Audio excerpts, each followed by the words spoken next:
AM 1260 and 95.7 FM. The Portsmouth Trojans are getting set to entertain the Greenup County Musketeers in the Appalachian Marketing Media Video Stream Game of the Week. Hello, I'm Chuck Greenslate. With me tonight are Coach Kurt Clifford and Matt Payton, whom we'll be hearing from shortly. Thank you to our radio listening audience, as well as to those watching on WNXTradio.com. We're grateful to all of you sharing some of your time with us. I believe we have a really good matchup to discuss. Both Portsmouth and Greenup County enter this Week 3 contest with 1 win and 1 loss. PHS opened the season with a 59-39 victory over Valley. The Trojans suffered their first setback last week, falling to the Senators 31-14. Portsmouth had a 14-7 lead in the third quarter of that game before West tied it up, moved ahead, and pulled away. Greenup County opened 2023 with a 36-28 loss at Colegrove, but rebounded last Saturday to defeat the Russell Red Devils 21-19 as the Musketeers blocked what would have been a game-winning field goal in the game's final play. Portsmouth's junior running back Chase Highland has been outstanding over the first 2 weeks. He ran for 259 yards and 3 touchdowns in the first game. He rushed 23 times for 91 yards and a score last week. He also caught a TD in Portsmouth's season opener. The Trojans' freshman quarterback Cameron Williams can run the ball as well. He ran for 57 yards and a touchdown last week. He rushed for 3 touchdowns, or he has rushed for 3 touchdowns on this young season. Greenup County's quarterback, junior Tyson Salmons, is a really nice player. He runs very hard. His running style is not all that different from Portsmouth's Chase Highland. Sometimes you don't think of a quarterback as being a bruising back, but Salmons fits that mold. In the Musketeers' first 2 games, he's logged 47 carries for 337 yards and 5 touchdowns. He's averaging just over 7 yards a clip, and most of his yardage comes off of design runs in between the tackles. Salmons has thrown for 205 yards and a TD. He is the younger brother of former Muskies quarterback Eli Salmons, who is now at U-Pike. Their brother Mason was also a nice player at Greenup County, as was their father Tony. Tonight's pregame coverage, as always, is presented by SOMC Sports Motion.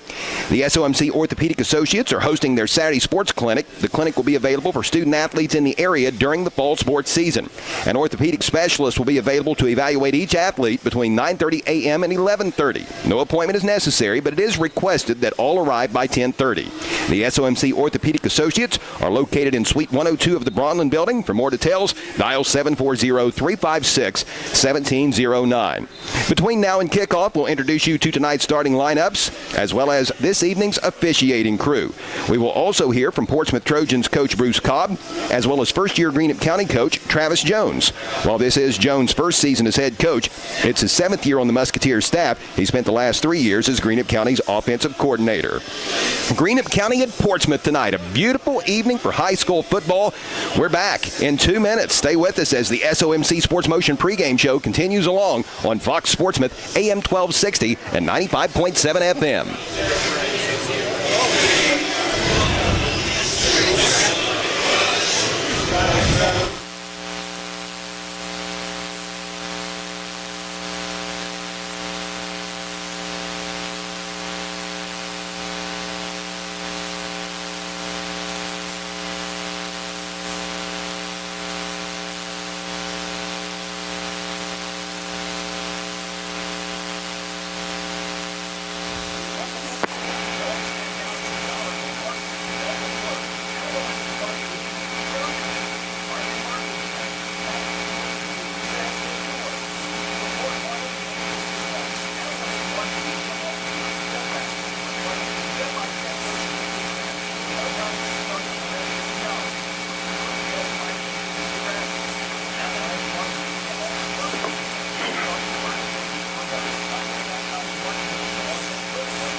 Portsmouth AM 1260 and 95.7 FM. We're counting you down to the opening kickoff between the Greenup County Musketeers and the Portsmouth Trojans live from the Portsmouth Coliseum. I'm Chuck Greenslade. Coach Kirk Clifford and Matt Payton will be joining me shortly. It's now time to meet the starting lineups, which are a service of Valerie Ford on US 23 in Waverly. Get into your new Ford today at Valerie Ford, where they're laughing at big city prices. Starting at quarterback for the PHS Trojans in this two-back tight end pro-style offense will be freshman Cameron Williams. He's 5'5", 135 pounds, a very quick and nimble quarterback who's rushed for 2 touchdowns already this season. The halfback is Chase Highland, a 5'8", 183-pound junior. At fullback will be either Nick Copley, and Levon Cobb will see time there as well. The wide receivers are Nathaniel Berry and Colin Perry. The tight end is Noah Livingston. On the line will be Wesley Runyon, Leo Pocius, Charles Fletcher, Landon Bourne, and Dylan Sanderlin.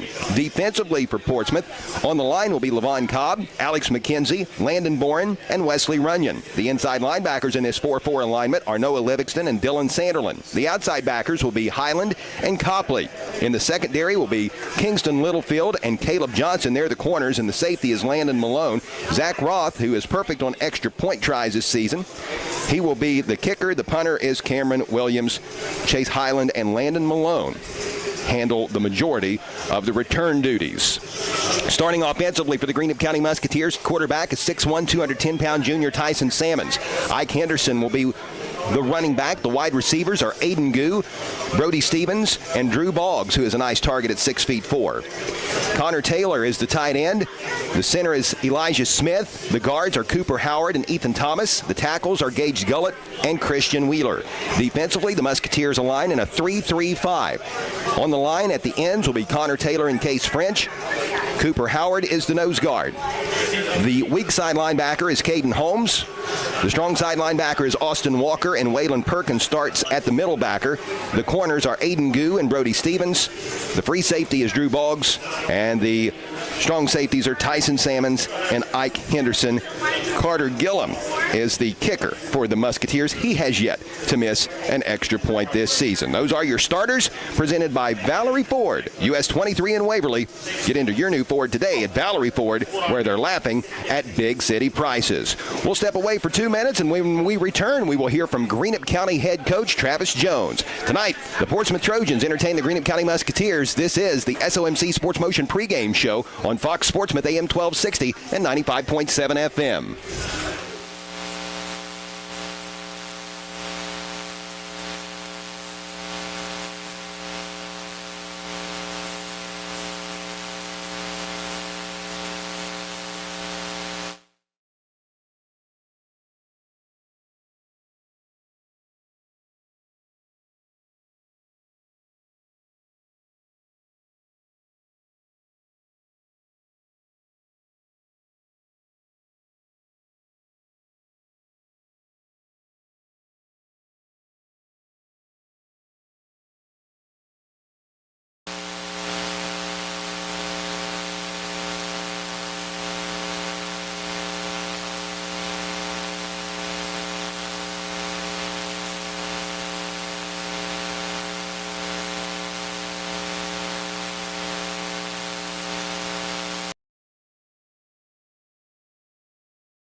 Today.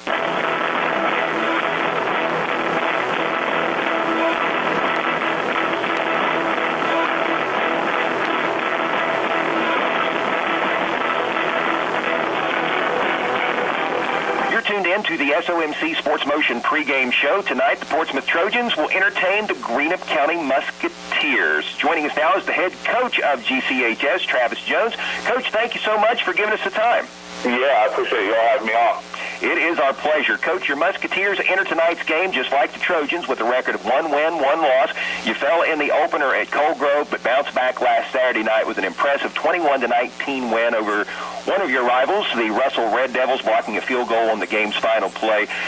I had a chance to attend that game myself, and there was just so much juice there down on the farm at Musketeer Field. Everybody fired up. Has your club been able to build up on that momentum throughout the course of this week? Yeah, so, we dropped one early at Cold Grove. We came out and played not very good first half there, and we finished the second half of the game really strong. Our guys battled back. And, we kind of turned the tables last week against Russell, and we played a really good first half. And then just couldn't quite finish the job. I mean, we obviously were able to get enough done to win, but we had a little bit of a rough second half. So tonight what we're looking to do is just kind of put 4 quarters together, and our guys, we've emphasized that all week, just having a really good week of practice and preparing ourselves to play 4 quarters tonight. So often your Musketeers go as quarterback Tyson Salmons goes, and he is a really nice player. He can throw the football, but boy, what a powerful runner. On the season, he enters this contest 205 passing and 337 on the ground. He converted a big 3rd down and 5 for you in the 4th quarter last weekend against Russell. Just the type of runner who, when he's determined to get that extra yard, he's going to get it. Yeah, Tyson is just a great player. I'm the guy that runs our offense there, and I put a lot on him. We do a lot of stuff where he has to read people, and at the end of the day, he's just a really competitive kid, and if the game's on the line, if it's a big-time play, he's a quarterback, but he wants the ball in his hands. So we turn to him in big-time plays, big-time situations to go out and make a play for us. I thought Ike Henderson ran the ball extremely well for you last weekend. Yes, Ike is a 3-year starter for us, a running back, and him and Tyson been beside each other now. This is the 3rd season, and Ike does a great job for him. He's a really unselfish kid because, like I said before, we do a lot of stuff where we read people, so we go into the play, Ike doesn't know if he's getting the ball or not, and that takes a lot of practice, and those guys being together for 3 years has helped with that. But if it ends up being a pull read when we're running the ball, Ike is just a very unselfish kid, and he's going to carry out like he has the ball for 10 yards down the field. If we call quarterback design runs, he's going to block. And when he gets a chance to run the football, he does a great job. He's a really good running back for us, big-time player. You've got a really nice, tall receiver, Drew Boggs, who is a good target. He enters this game with 7 receptions for 113 yards. I thought he stepped up and made some plays for you last Saturday. Yes, Drew Boggs last week had 75 yards for us. He made some big-time plays. He's a 6'4" receiver, thick kid. He's 200 pounds, and he came into the season. He's a junior. He came into the season with I think he caught 4 balls for us last year, and he's just a kid that throughout the season, as he continues to gain confidence, I just think he's going to continue to make big-time plays for us. He's a really good kid. He's he's a free safety also, so he contributes a lot on both sides of the ball, and he's one of the guys if we're going to make a play in the passing game, he's the guy we're going to target. Coach, for these skill guys that we've spoken of to step up and make some plays for you, they're going to have to get some blocking up front. In watching film of the Portsmouth Trojans so far this week in your scout, how do you feel your Musketeers' offensive line stacks up with Portsmouth's defensive front? Yeah, we've had some injuries up front throughout the short season so far, and we haven't been able to play the same 5 guys either one of our games throughout the whole game. And tonight, it looks like we're going to have our same 5 guys we had at the beginning of last week. And when we have those guys in there, I think we're pretty good up front. But when we have to go to our younger, because our guys that we sub in there for them are, sophomores and freshmen, and they're physically ready, but maybe not mentally ready. And I think Portsmouth's really good up front. I think both of their defensive ends are very good ball players, and their 2 guys inside are good players too. So I think our guys are going to live up to the challenge, though, and I think we can control the line of scrimmage. offensively with Portsmouth, you kind of know what you're going to get. They've got a 5'5", 135-pound freshman starting at quarterback. They've been struggling to throw the football a little bit in their first two games, but, man, they've got a back by the name of Chase Highland, and has he ever been running the football strong? How do you go about containing him this evening? Yeah, number 2 is a really good ball player for them. He's really fast. They do a good job offensively. I know that their quarterback's small, but they do a good job of getting him out on the perimeter. I mean, they do a lot of boot action and rollout stuff, and I think they do a really good job managing the situation in the passing game offensively. But stopping number 2 is a tall task, and we've prepared for it all week, and I hope that we can execute our game plan. You know, you saw firsthand in the Russell game how important special teams can be. With that field goal Russell tried on the final play of regulation, they win it if they make that. That was no further away than an extra point, and your Musketeers wound up blocking that kick. You've got a great field goal kicker in your own right. Carter Gillum, he's a perfect 7 for 7 on PATs. Just how significant will the special teams facet of the game be this evening, you think? Well, we emphasize special teams a lot to our guys. I tell them, you know, special teams can sometimes win you a game, but they can definitely lose you a game. And, I mean, that was the situation last week. We were just better at blocking field goals than Russell was, or us going to block the field goals than they were protecting field goals. So special teams is always going to play a major factor in games. I tell our guys it's 1/3 of the game. There's offense, there's defense, and there's special teams. And then if you're lacking in the special teams department, you can lose the game because of it. Coach, thank you so much for your time. Best of luck to you and your Musketeers this evening at Portsmouth and throughout the remainder of this season. All right, thank you. I appreciate you having me on. That's first-year Musketeers head coach Travis Jones, and this is the SOMC Sports Motion pregame show on Fox Sportsmouth AM 1260 and 95.7 FM. Gamp's Corner, Route 140 in Slocum, is the perfect way to start the day. The BP convenience store opens the doors at 5:30 with home-cooked breakfast, coffee, and that first smile of the day. Everything from groceries, pop candy, bread, milk, to fertilizer. They've even got an ATM for fast cash. Starting at 11 o'clock, enjoy delicious homemade pizza cooked to order. And remember, the BP convenience store will also deliver your home heating, fuel, and kerosene. Your one-stop shop for everything is the BP convenience store, Route 140 in Slocum, where it's good and green both sides of the street.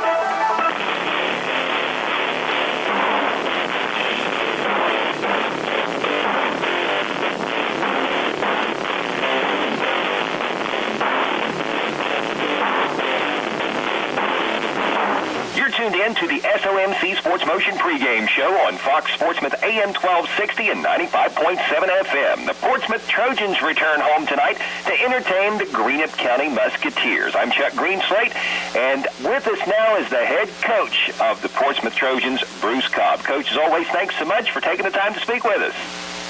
Hey, Chuck, thanks for having me.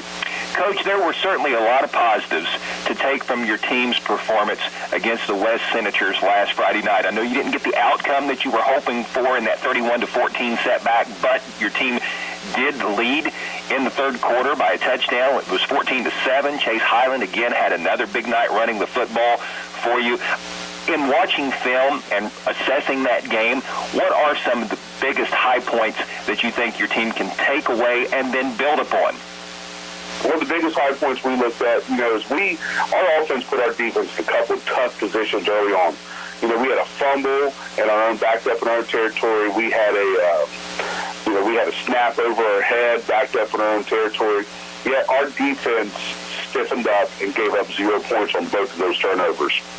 We had 6 fumbles that night, and for our defense to play the way they played for a solid 3 quarters, really proud of how they stepped up and kept West in a rushing attack out of the end zone. Yeah, West's first drive started at the 8-yard line going in, didn't score. Second drive started at the 12, and your defense again stiffened. So certainly some positives there. Have you seen that momentum that your defense built from last Friday carry on into practice this week?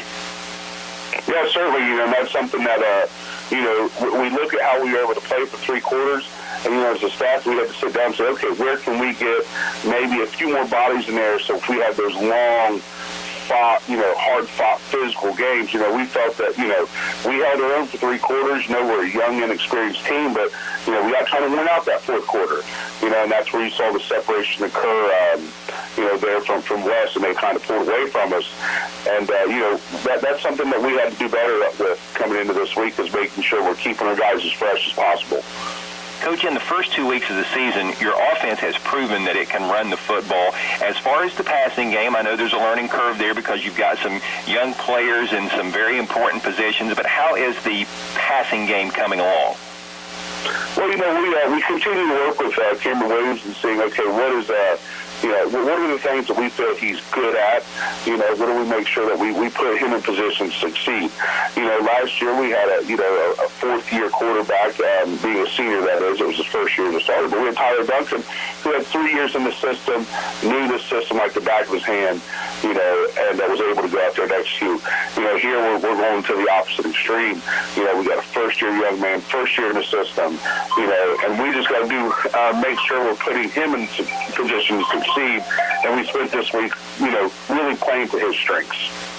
Coach, it seems like that just about every team out there, regardless of whether we're talking high school, college, or pro, early on in the season has to find their identity.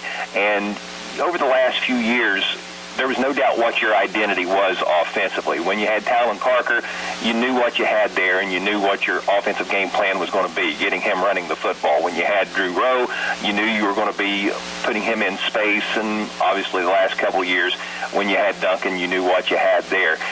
Are you starting to find that identity offensively? I think so. We got 3 very, very capable backs in Highland, Copley, and Cobb. We got some younger guys that had a great week of practice and plan on stepping up to give us some breathers, And, I think we got a pretty good running game still, but we need to make sure that, we don't become too one-dimensional. I think our quarterback has shown in the past couple weeks that he's a very capable running the ball as well. So now we just need to make sure that we find, okay, what can we, augment that with the passing game and make sure we can execute to keep teams from just putting 8, 9 guys in the box and daring us to throw. Your special teams was so good in the opening week against Valley. I mean, we sang the praises throughout the course of that game and again on the Saturday morning sports line, but there were a few issues this past Friday. The snap over your punter's head early on in the ball game, mishandled punt, which led to a turnover, missed field goal attempt. What have you done this week to try to tidy some of those things up? We made sure we spent extra time on the little things. There was no saying, used to say, don't sweat the small stuff. But, in a game like football, and especially when it comes to special teams, you have to sweat the small stuff. So we make sure we worked on, snaps. We make sure we worked on holds. We make sure we worked on returners. We didn't take anything for granted. And that's another thing that, as a staff, you get, you just have an older, experienced kids, and, we realize, man, we've got a lot of good experience out there, so we have to make sure we leave no stone unturned. And when we had this opportunity on that punt, we said, okay, how much have we worked getting away from bouncing balls? Well, ultimately it falls on us, because we got to be the ones who prepare the kids. And we made sure this week that we crossed every T and dotted every I when it came to special teams, so we wouldn't have those kind of miscues again. Coach Cobb, tonight your Portsmouth Trojans face off against the Greenup County Musketeers ball club that has a very hard-running quarterback in Tyson Sammons. I've seen him play several times, either in person or on film. When you talk about hard-running backs, you're usually referring to a tailback, but this kid runs as hard as anybody, and he's the Musketeers quarterback. How do you contain him tonight? Well, the big thing is we got to make sure we stop before we get started. Because, I think you get that young man in the open field, he's going to be hard to take down with just one guy. And so, if we can't get him stop before we get started, we have to make sure we swarm to the ball and we gang tackle him. Because he's a big kid. He's, a little over 6 foot, 210 pounds. He's no slouch running the ball, like you said. So, we need to make sure we're playing sound, defense, making sure where we're supposed to be, when we're supposed to be there. And that way we feel if, we play our positions playing well and playing with discipline, we'll make sure that, we give every shot we get. Coach, as always, thank you so much for the time. Best of luck to you and your Portsmouth Trojans tonight as you get set to entertain Greenup County. Thank you, Chuck, and you have a good evening. You too, buddy. That is Coach Bruce Cobb of the Portsmouth Trojans, and this is the SOMC Sports Motion pregame show on Fox Portsmouth AM 1260 and 95.7 FM. The Scioto County Career Technical Center is the region's driving force for re-energizing the economy. The mission of the Scioto County CTC is to provide a superior workforce through personalized training, new technologies, and community partnerships. The Scioto County Career Technical Center welcomes you to an educational opportunity of a lifetime. At the Scioto County CTC, you'll be presented concepts of the world of work, such as technical abilities, academic skills, and employability skills. Learn more online at sciototech.org. Tonight, the Portsmouth Trojans will entertain the Greenup County Musketeers. I'm Chuck Greenslate. Coach Kurt Clifford has joined me. We'll be hearing from Coach here in just a few moments, along with Matt Payton, who will be tending to our stats this evening.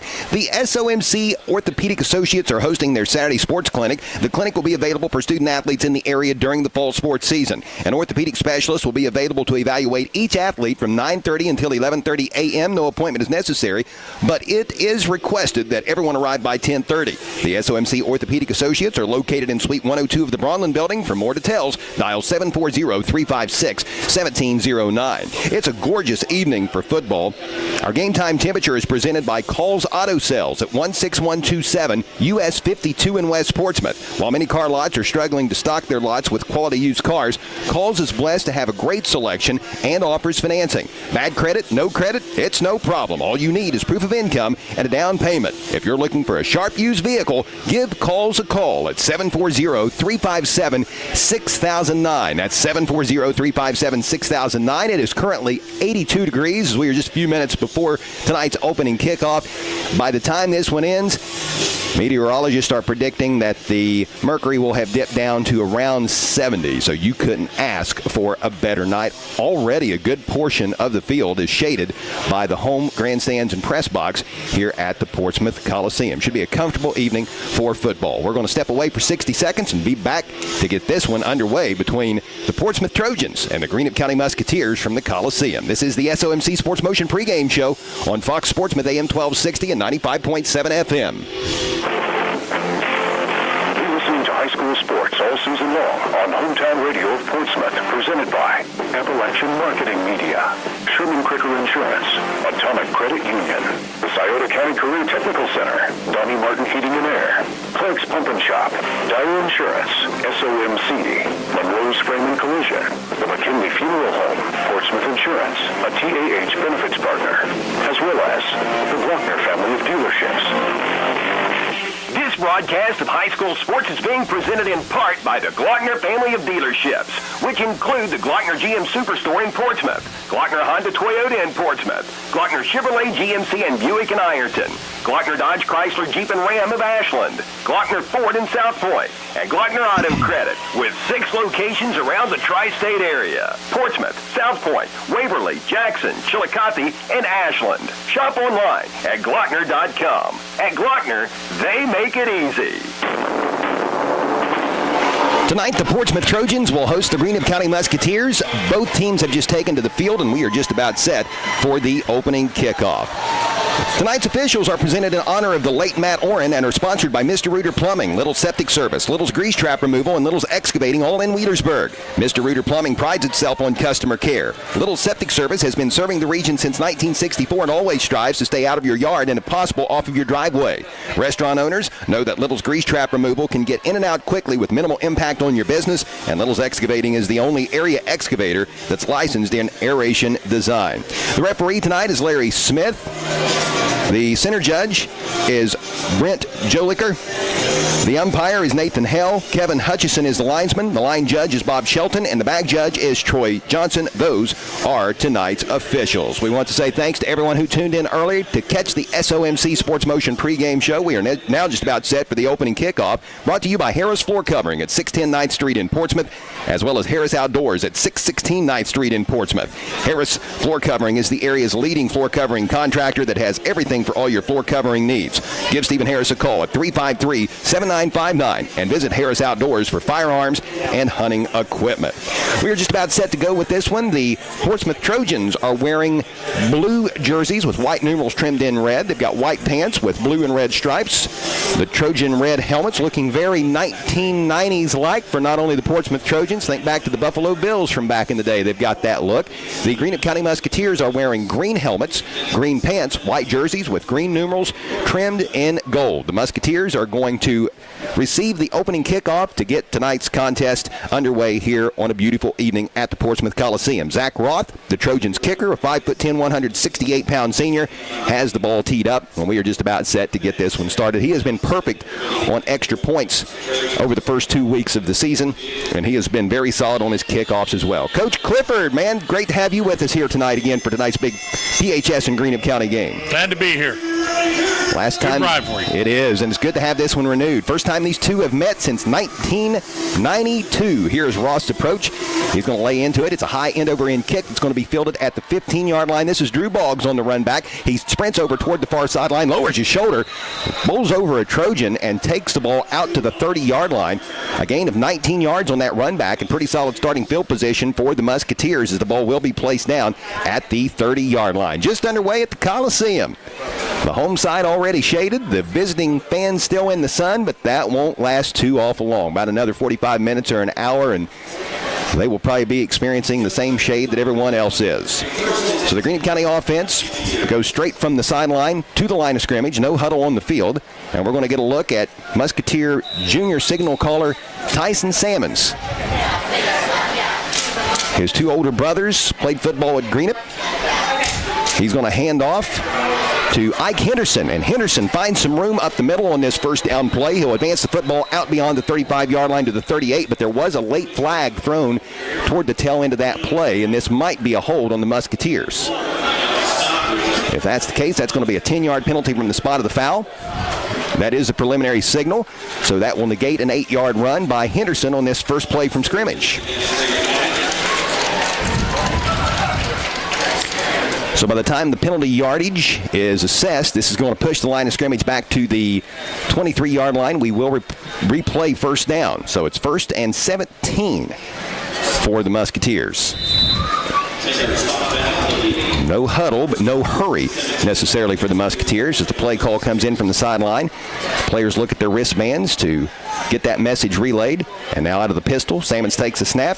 Play action, fire on the slant, in and out of the hands of the intended receiver. He couldn't corral it. That pass was on the money and certainly catchable. That was Brody Stevens, a 6', 155-pound senior who was the intended recipient of that pass. And that'll stop the clock with 11:39 left to play here in the first quarter. Scoreless at 2nd down and 17 for the Muskies. This game just underway. Coach, the last time these two teams played, you were head coach of the Trojans, and I was a sophomore on the Musketeers team. Yeah, it's been a long time. These two were conference rivals for many years through the late 70s and on into the 80s, early 90s. The old OKAC, Ohio Kentucky Athletic Conference. Here's a swing pass right side. Sammons looking for Henderson. He can't bring it in. Pass was a little tall. He wasn't going to go too far even if he had made that catch, as there to clean that up for the Portsmouth Trojans was Trevin Brooks, a 5'9", 193-pound sophomore. Good coverage out in the flats by Brooks. So now it's 3rd down and long for the Musketeers. You know, Chuck, this rivalry didn't start with the OKAC. It started with the old Tri-State Athletic Conference, where we had the OKAC teams plus Huntington High, Huntington East, and Barbersville. Mm-hmm. That was a pretty tough league. Yes, it was. Very physical league. Man-to-man coverage. Twins to the right, a receiver to the left. Sammons out of the gun, looks to throw. Pressure coming. He's going to be knocked down, and he will stumble back at the 10-yard line. I guess if you want to give credit to a Trojan for the sack, it's going to go to Leo Pocius, the 6', 280-pound senior who was there to clean it up. But there was a lineman on the right side that kind of pushed the Musketeer offensive lineman back into the quarterback, which really fouled up that play for Greenup County. It goes as a big loss. It's going to be 4th and forever for the Musketeers, and it looks like GCHS will be punting out of its own end zone. Ball spotted down at the 11-yard line after the loss. So it is 4th and 29. The Musketeer punter will take the snap. This is Salmons, also the quarterback. Punts out of his own end zone. It's a wobbly, sidewinding punt that's going to hit. It takes a Musketeer roll, but the Trojans are going to have excellent starting field position to begin their initial drive of this contest, as this ball is going to be placed down at the 36-yard line, so a very short field for Coach Bruce Cobb's Portsmouth Trojans to work with here to get this game started.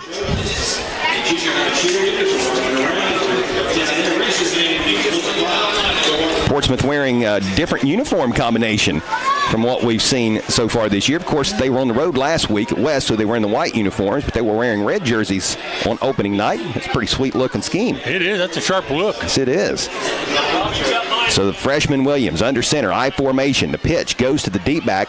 It is not Chase Hiles. Instead, this looks to be Caleb Johnson, and Johnson bounces it off right tackle and takes the football down to the 32-yard line. That's a pretty good first down pickup. Give him 4, and it will be 2nd down and 6 for the Trojans.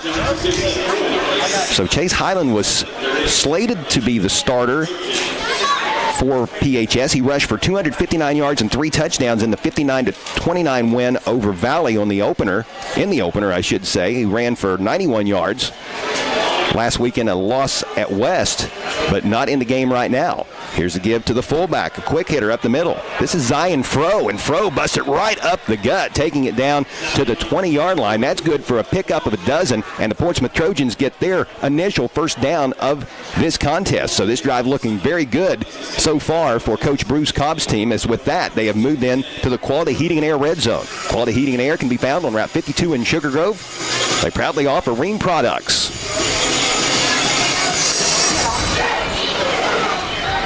So 16 yards on 2 plays. Not too shabby for the Portsmouth Trojans offense, and the offensive line blocking well here in the early going. Here's a pitch left side. This is Caleb Johnson again. Johnson cuts it up the seams and is going to take the ball down inside the 15-yard line to the 14. That is 6 more. So 4 yards, 12 yards, 6 yards. The Portsmouth Trojan offensive line getting the job done here in the early stages, and the backs running hard, Coach. Well, the idea is to keep, if Salmons is going to be on the field, make it be defensively. We don't. Portsmouth does not want him on the field as the quarterback. He's the man. A tight end to the right, unbalanced line actually to the right. I formation, 2 receivers to the right. Again, the give goes to the deep back for the Portsmouth Trojans, who lumbers his way down to the 10-yard line. That should be enough for a first down. Pick up a 4 on the play. So no Chase Highland here so far anyway, but the Trojans have yet to miss a beat in the ground game. Caleb Johnson getting the job done. No Levon Cobb. No Nick Copley. Wow. Interesting. Williams under center. Here's a give to Froh up the middle, the fullback, and he busted inside the 5-yard line down to the 1. Going to be 2nd down and goal for the Portsmouth Trojans, who just continue to ground and pound effectively. Zion Fry, the 5'7", 144-pound junior. That was if you notice, that's a good spot by that referee. He actually was brought down on top of a Greenup player, and when he rolled over and made contact with the ground, they gave him the 1-yard line. Well, they've got a big bubble there. I formation, stack receivers to the right, quarterback sneak, and the freshman Williams is in from a yard out. A very impressive opening drive for PHS. The Trojans go up 6-0 with 8:06 left to play in the opening stanza, and Zach Roth will be trotting on to try the point after. Of course, we've seen a couple of razzle-dazzle plays from the Portsmouth PAT unit. They threw for a 2-point conversion in week 1 and did that again last week at West.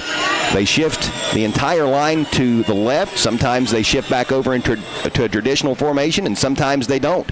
Looks like they're going to go for 2 here. Williams takes a snap, rolls right, pass over the middle, and now in 3 straight weeks, the Portsmouth Trojans have converted a 2-point conversion pass, just as the Trojans did last week. Trevin Brooks, who snapped the football and was an eligible receiver, is able to catch the 2-point conversion, and it is 8-0 Portsmouth Trojans. That's tough coverage right there. When you got the center, the center is your receiver, that really puts a lot of stuff on that defense. That's passing league type stuff. You don't see that in real games all that often. Yeah, it is. Let's take a 30-second TO and be back for the kickoff. This is high school football on WNXT. A lot of comfort for out there, but not like John Martin Rural Village. Family owned and operated with a genuine concern for the community and the environment. Let Johnny Martin Heating and Cooling make sure that your commercial or residential heat pump or furnace is operating properly and efficiently. Johnny Martin Heating and Cooling can service all makes and models. Phone 740-259-4512. That's 740-259-4512. Johnny Martin Heating and Cooling, proud supporters of local high school sports on mobile radio. The Portsmouth Trojans have struck first tonight at the Portsmouth Coliseum and lead the Greenup County Musketeers 8-0 with 8:06 left to play in the first quarter. The Trojans scoring drive. 6 plays, 36 yards. It took 2 minutes and 37 seconds off the clock. A 1-yard quarterback sneak by Cameron Williams supplied PHS with the touchdown, and then the 2-point conversion pass from Williams to Trevin Brooks, and that makes it 8-0. Chuck, what was interesting about that drive with the running backs, number one, they're the backups. Yeah. But if you think back to that drive, they were clearing the line of scrimmage without having any contact on them. And that doesn't happen very often because they went outside a couple times, but mostly it was up inside. But they were getting past the line of scrimmage without having any contact by the Greenup guys. That's where the offensive line comes into play. And these guys are really getting a good push up front. And that's Wesley Runyon, Leo Poches, Charles Fletcher, Landon Bourne, Dylan Sanderlin, and a shout-out to the tight end Noah Livingston as well for controlling the line of scrimmage here in the early going. Here is Ross' kickoff. It's going to be fielded at the 14-yard line. This is Boggs again. He had a 19-yard return to open the game. He sidesteps one defender, and he's going to get the ball out to around the 30-yard line. And basically identical starting field position for the Musketeers as compared to their first drive of the game. They wound up going backwards on that first drive. Lost 19 yards before having to punt it away. There was a holding penalty that certainly aided in that, but the Trojan defense looked very good in its first time out. So that scoring drive moments ago, a service of Nancy Hawk at the Real Estate Gallery with offices in Wheelersburg and Portsmouth. For all of your real estate needs, give her a call at 574-9902 or log on to realestategallery.com. Shotgun formation for Sammons with Ike Henderson shifted to his right, the running back. Sammons will fake to Henderson and look for some room off a right tackle, and he'll lunge ahead for a few yards. Making the stop for the Portsmouth Trojans is Dylan Sanderlin. He's a 5'10", 202-pound junior. Sammons able to get the ball to the 33-yard line. Gain of 3 on the play. It will be 2nd down and 7. If you're just tuning in, there has been a change in the score, and changes happen quick, especially when you get your tires changed at Bob and Floyd's on Chillicothe Street in Portsmouth. It is 8-0. The Portsmouth Trojans leading the visiting Greenup County Musketeers. Clock rolling in the first quarter. 7.5 minutes to play. Sammons in the gun with Henderson to his left. Bunch trips to the left. Here's a pitch to Henderson left side. Cuts it up inside. Now starts to bob and weave, dance around a little bit, and he will lunge forward to the 38.5-yard line. He's going to be about 1.5 yards short of the first down. It will be 3rd down and a long one. We'll call it 2 for the Musketeers. That's a good shift by the Musketeers. They're really overloading one side. They'll line up with 3 backs. 2 will split away from the quarterback, and they both go to the same side. And what they do is they overload that side, and Portsmouth has not adjusted to that yet. They're going to have to make an adjustment. Gain of 5 on that last play by Henderson, but the Musketeers are going to give that 5 right back as we've got a false start on the Musketeers. 2nd penalty on GCHS here in this contest. So that will back Greenup County up to the 33-yard line, and it will be 3rd down and 7. It's a game of numbers, Chuck. You got to take where the center's at, count him because he's good for either side, and then just count the number of guys on one side. And if they've got 1 or 2 more than you have, you're in a lot of trouble. And that happened on that last play where that guy gained 8 yards on him. Sammons in the pistol. Now Henderson will slide over to the left, making it a traditional shotgun formation. 2 receivers in a wing to the right. Play action. Sammons going to throw, and the pass is incomplete, intended for Drew Boggs. He could not make that reception, and it will be 4th down and 7 for the Musketeers, and one would think another punting situation for Greenup County. Offense staying out there, but it should be pointed out that Sammons, the quarterback, is also the Musketeers' punter. Same story with the Portsmouth Trojans, as Portsmouth's quarterback Cameron Williams also punts for PHS. So will we see Sammons and the Musketeers go for it deep in their own territory, or will we see a quick kick? Musketeers motion to the far side. Looks like you're going to try to pull them off sides, Chuck. And that appears to be the case. They are going to snap it. It is a quick kick. Sammons gets it off. Nobody back deep for the Trojans. Malone, the safety, was the closest to it, but he's going to wisely back away from the football, and this is going to be a nice job by Greenup County flipping the field here. That was not that lengthy of a punt as far as the distance traveled in the air, but it took a nice roll inside the 20-yard line to the 16, so Portsmouth will begin its next drive inside of its own 20-yard line, leading 8-0 with 6:13 left to play. Trojans have some cleaning up to do from last week on their special teams. Two major gaffes last week really switched the momentum in that ball game.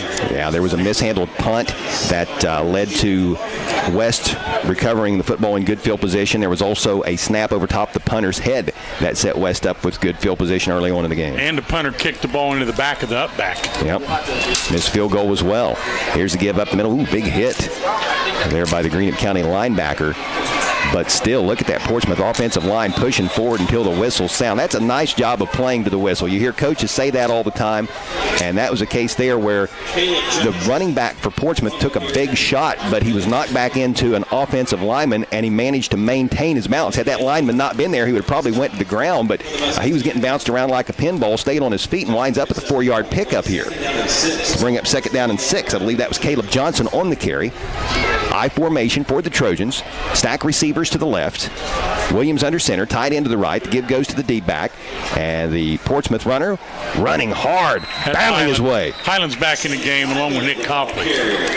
First time we've seen those two in the game. So Highland was the ball carrier on the play before, I do believe, then. And he's got the ball on this second play of this series, and he gives the Trojans a 1st down as he fights his way out to the 30. Pickup of 10 on the play. This might be a good time, even though they're successful running the ball, maybe a really good time to get a bootleg on right now. You just wonder what kind of motivation that first Portsmouth drive will give to Chase Highland and Nick Copley. They watched on the sideline as other people proved they could get the job done. Here's a swing pass. Copley left flat. He's the fullback, and he's got another Portsmouth 1st down as he takes the ball out beyond the 40-yard line to around the 43. That's going to go for 13 yards, and PHS moves the sticks again. I think those two guys that are in the backfield now got a big dose of motivation when they saw those two young guys take the ball down the field.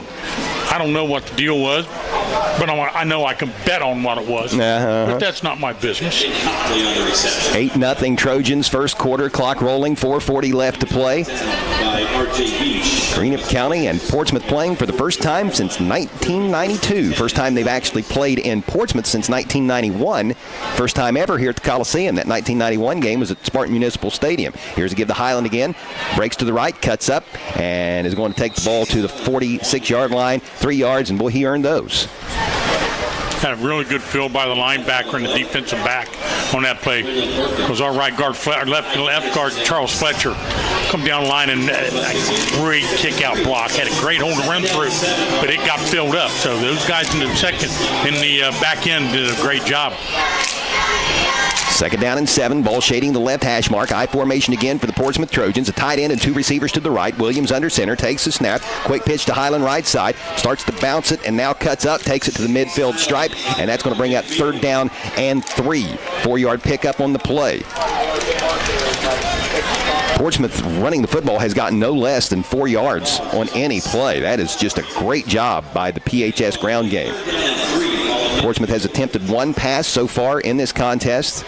That was a little play action pass to the fullback out in the left flat. That went for 13 yards. So right now offensively, everything working for Coach Bruce Cobb's Portsmouth Trojans. Coach Cobb in his 6th year as the head coach here at PHS. Here's Highland, left tackle, spins away from one tackler and takes the ball down inside the 45-yard line to the 43. That's going to go for 7 and another Portsmouth Trojans 1st down. That's a great individual effort right there by Highland. What do they call that?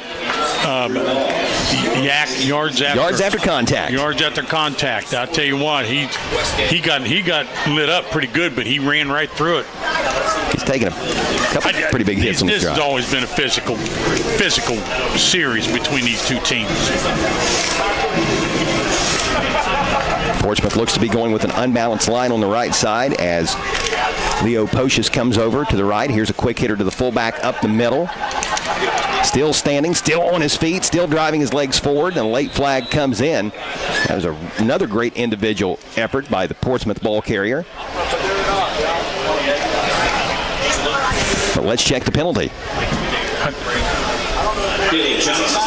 Oh, I think they're calling aiding the runner. They did. Now, Chuck, I saw 28 come in and put his hands right in the middle of the back of Nick Copley and push him forward. But that is not a penalty anymore. What the penalty entails is when you are in front of the ball carrier and pulling him forward. Now, I didn't see that. There's a lot of people down there, but I didn't see that. That evidently, Coach, correct me if I'm wrong, that must be a 5-yard spot foul because I believe it occurred 5 yards downfield. So they move it back, replay the down, so it's 1st and 10 all over again. Yeah, call Stam. Dave Stam would know. He's the man when it comes to the rule book. Here is Highland out of the eye. The deep back takes the handoff and stumbles his way forward inside of the 40-yard line down to the 36. Another nice run by Chase Highland.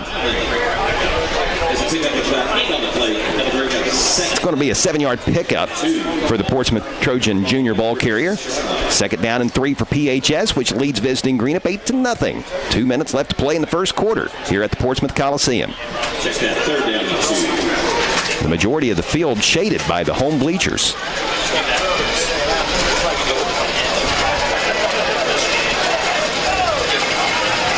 That looks to be, I'm trying to pick up who the fullback is, Coach. That's a different jersey anyway than what we're 17. used to seeing. That's Levon Cobb. It is Levon Cobb. We've not seen him in here tonight. We've seen him a lot throughout the course of the season. But, boy, he's helping clear a path. Again, it is Highland.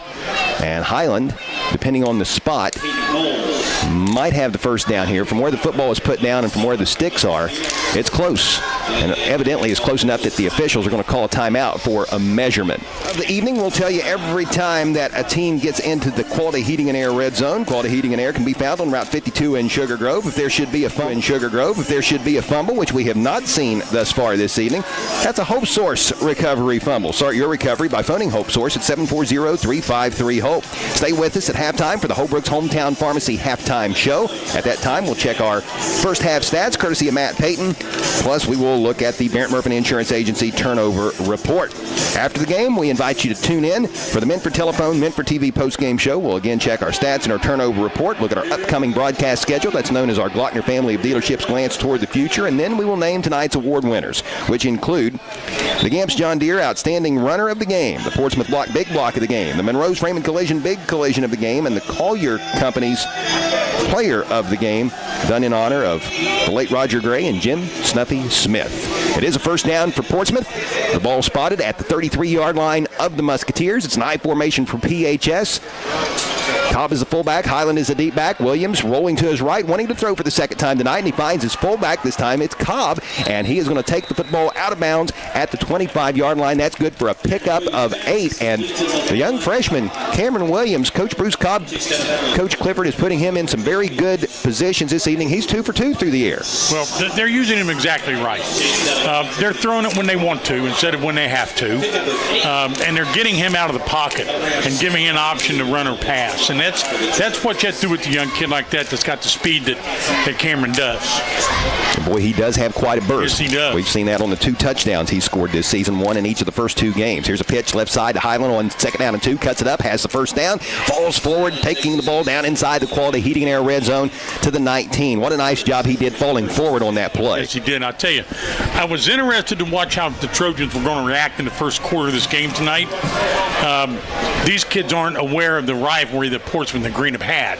They weren't even around, actually, but I was anxious to see how they were going to respond and come off of that after that. See if they had a hangover after the West game. You know, you lose a big game like that, backyard rivalry, so to speak, and sometimes, it takes you a while to get through it and work your way past it, but they passed that test with flying colors. No doubt. I formation, 2 receivers to the right. Give goes to Highland, the deep back. Highland takes it down to the 15-yard line. 4 more for Chase Highland and the Portsmouth Trojans, and that could be the final play of this first period if Coach Bruce Cobb and the Portsmouth Trojans elect for it to be, as the play clock and the game clock are off about 10 seconds. 15 seconds left to play in the quarter. It's been a good first quarter for the Portsmouth Trojans, who have dominated in yardage, dominated in time of possession, and dominated with the Trojan ground game.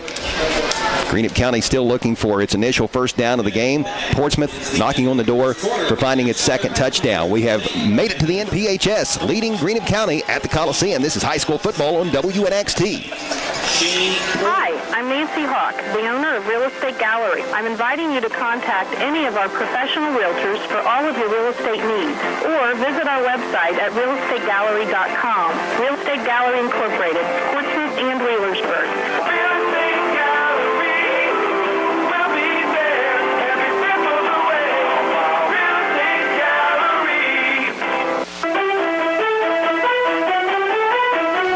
The Portsmouth Trojans enjoy an 8-0 lead over the Greenup County Musketeers as we are just about set to get the second quarter underway. Be sure and tune in to the Saturday Morning Sports Line tomorrow on Fox Portsmouth AM 1260 and 95.7 FM to hear what our area's coaches have to say about their players and programs. That's the Saturday Morning Sports Line, an area tradition for 45 years. A big thank you goes to Penn Station East Coast Subs on the north end of Chillicothe Street in Portsmouth. Penn Station fuels the WNXT and WZZZ sports crews every weekend by providing us lunch.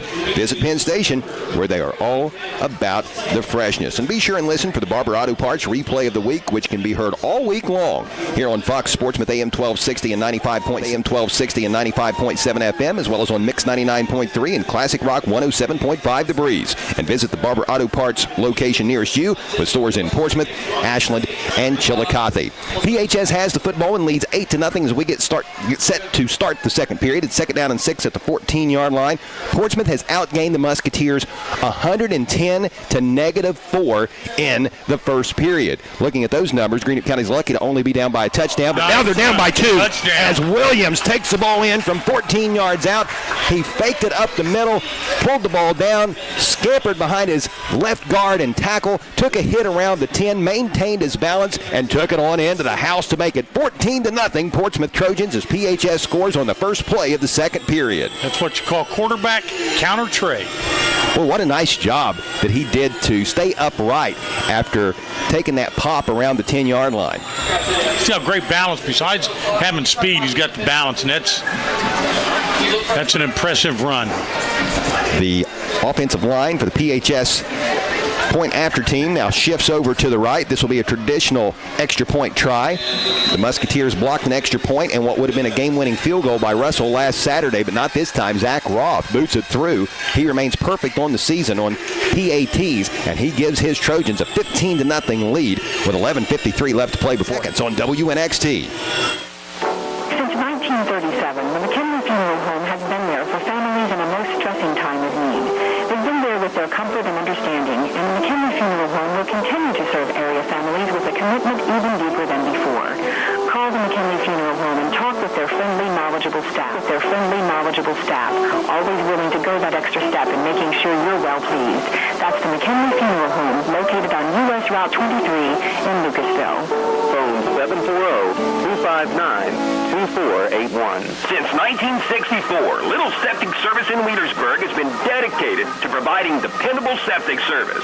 Besides installing septic systems and cleaning out septic tanks, Little's also does septic system renewal permit inspections. That's very important, as everyone in Ohio who got a septic system installed after 2015 must get a renewal permit from their local health department every 5 years.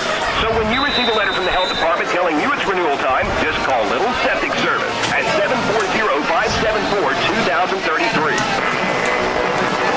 Zach Roth getting set to kick the ball away for the Portsmouth Trojans, who now enjoy a 15-0 lead over the Greenup County Musketeers early in the second quarter. The kick is fielded by Boggs. He fields it to the 19, takes it right up the numbers, across the 30, across the 35, and out across the 40-yard line to the 43. Boy, Boggs has had some nice kickoff returns here in this game, but the Musketeer offense just has not been able to move the football as they have been outgained 124 to -4 here in the early going. There's been a change, and the score changes happen quick, especially when you get your tires changed at Bob & Floyd's on Chillicothe Street in Portsmouth. Let's check the scoring drive. The service of Nancy Hawk at the Real Estate Gallery with locations in Wheelersburg and Portsmouth. For all of your real estate needs, phone 574-9902 or log on to realestategallery.com. For the Portsmouth Trojans, 12 plays, 84 yards, 6 minutes and 17 seconds off the clock. Quarterback Cameron Williams runs it in from 14 yards out. Zach Roth added the PAT. We're at 15-0 with now 11:46 left to play in the first half. Play action. Salmon swings it left side. This pass is caught by Brody. He breaks the tackle, sprints down the far sideline into Trojan territory, and spun out of bounds around the 30-yard line on what was a touchdown-saving tackle by Portsmouth defensive back Kingston Littlefield, a 5'8", 167-pound junior. That by far the Musketeers' biggest play of the game as Greenup gets its first down of this contest. Brody Stevens, he's a 6', 155-pound senior, and he sets the Musketeers up 1st and 10 with the football just inside the 30-yard line of PHS. Portsmouth has dominated time of possession. The Trojans have had the football a little over 9 minutes. Greenup County just barely over 3. Salmon's in the shotgun, looking over to first-year coach Travis Jones. I should clarify, first-year head coach. He's been on this staff for 7 seasons now. Fake up the middle. Salmons finds some room left side. Stiff arm, has the first down, takes the ball inside the Quality Heating and Air red zone, and he spun down around the 10-yard line. That's going to be 1st and goal for the Musketeers after the 19-yard pickup. And all of a sudden, Greenup County's offense, which has been totally dormant this entire game, has shown up here in the second period. But there is a flag down. It's all the way back at the 30, and this might bring back what was a really good run by quarterback Tyson Salmons, and that looks to be the case. You know, Chuck, I tell you, from a coach's standpoint, you never underestimate a team and never think you got everything under control when the other team has a dynamic player like Salmons at quarterback. He can hurt you with his arm, he can hurt you with his legs, and when you go into this ball game, sometimes you have to choose your poison.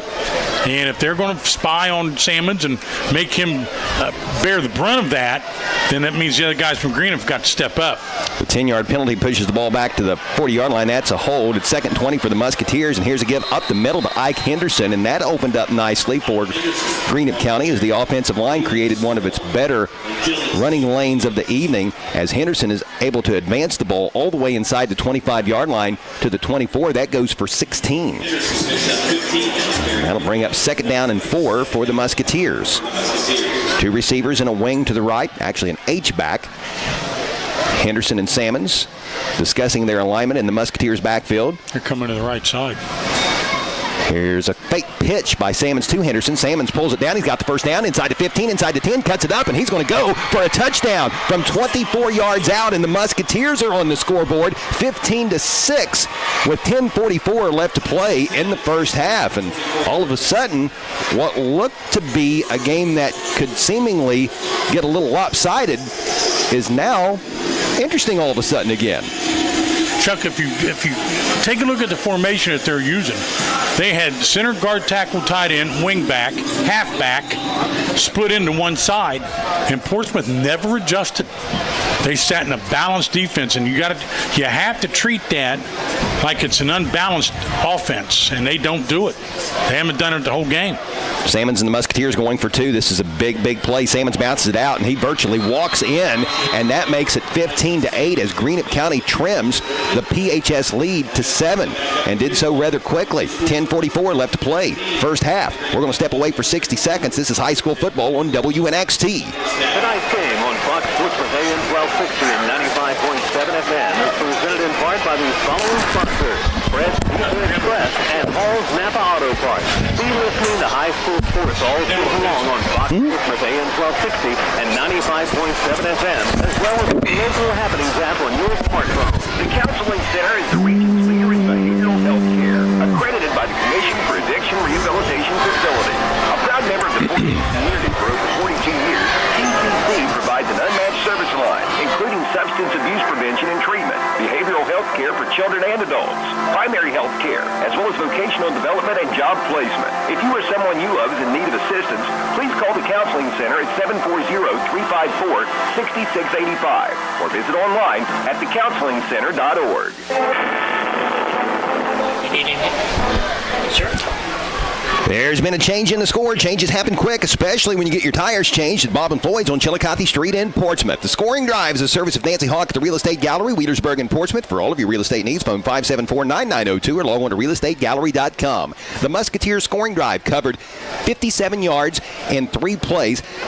Tyson Salmons takes it in from 14 yards out, and then he ran in the 2-point conversion, making it 15-8. The Portsmouth Trojans lead trimmed to 7. With the ball teed up for the Musketeers is Carter Gillum. Here's his approach.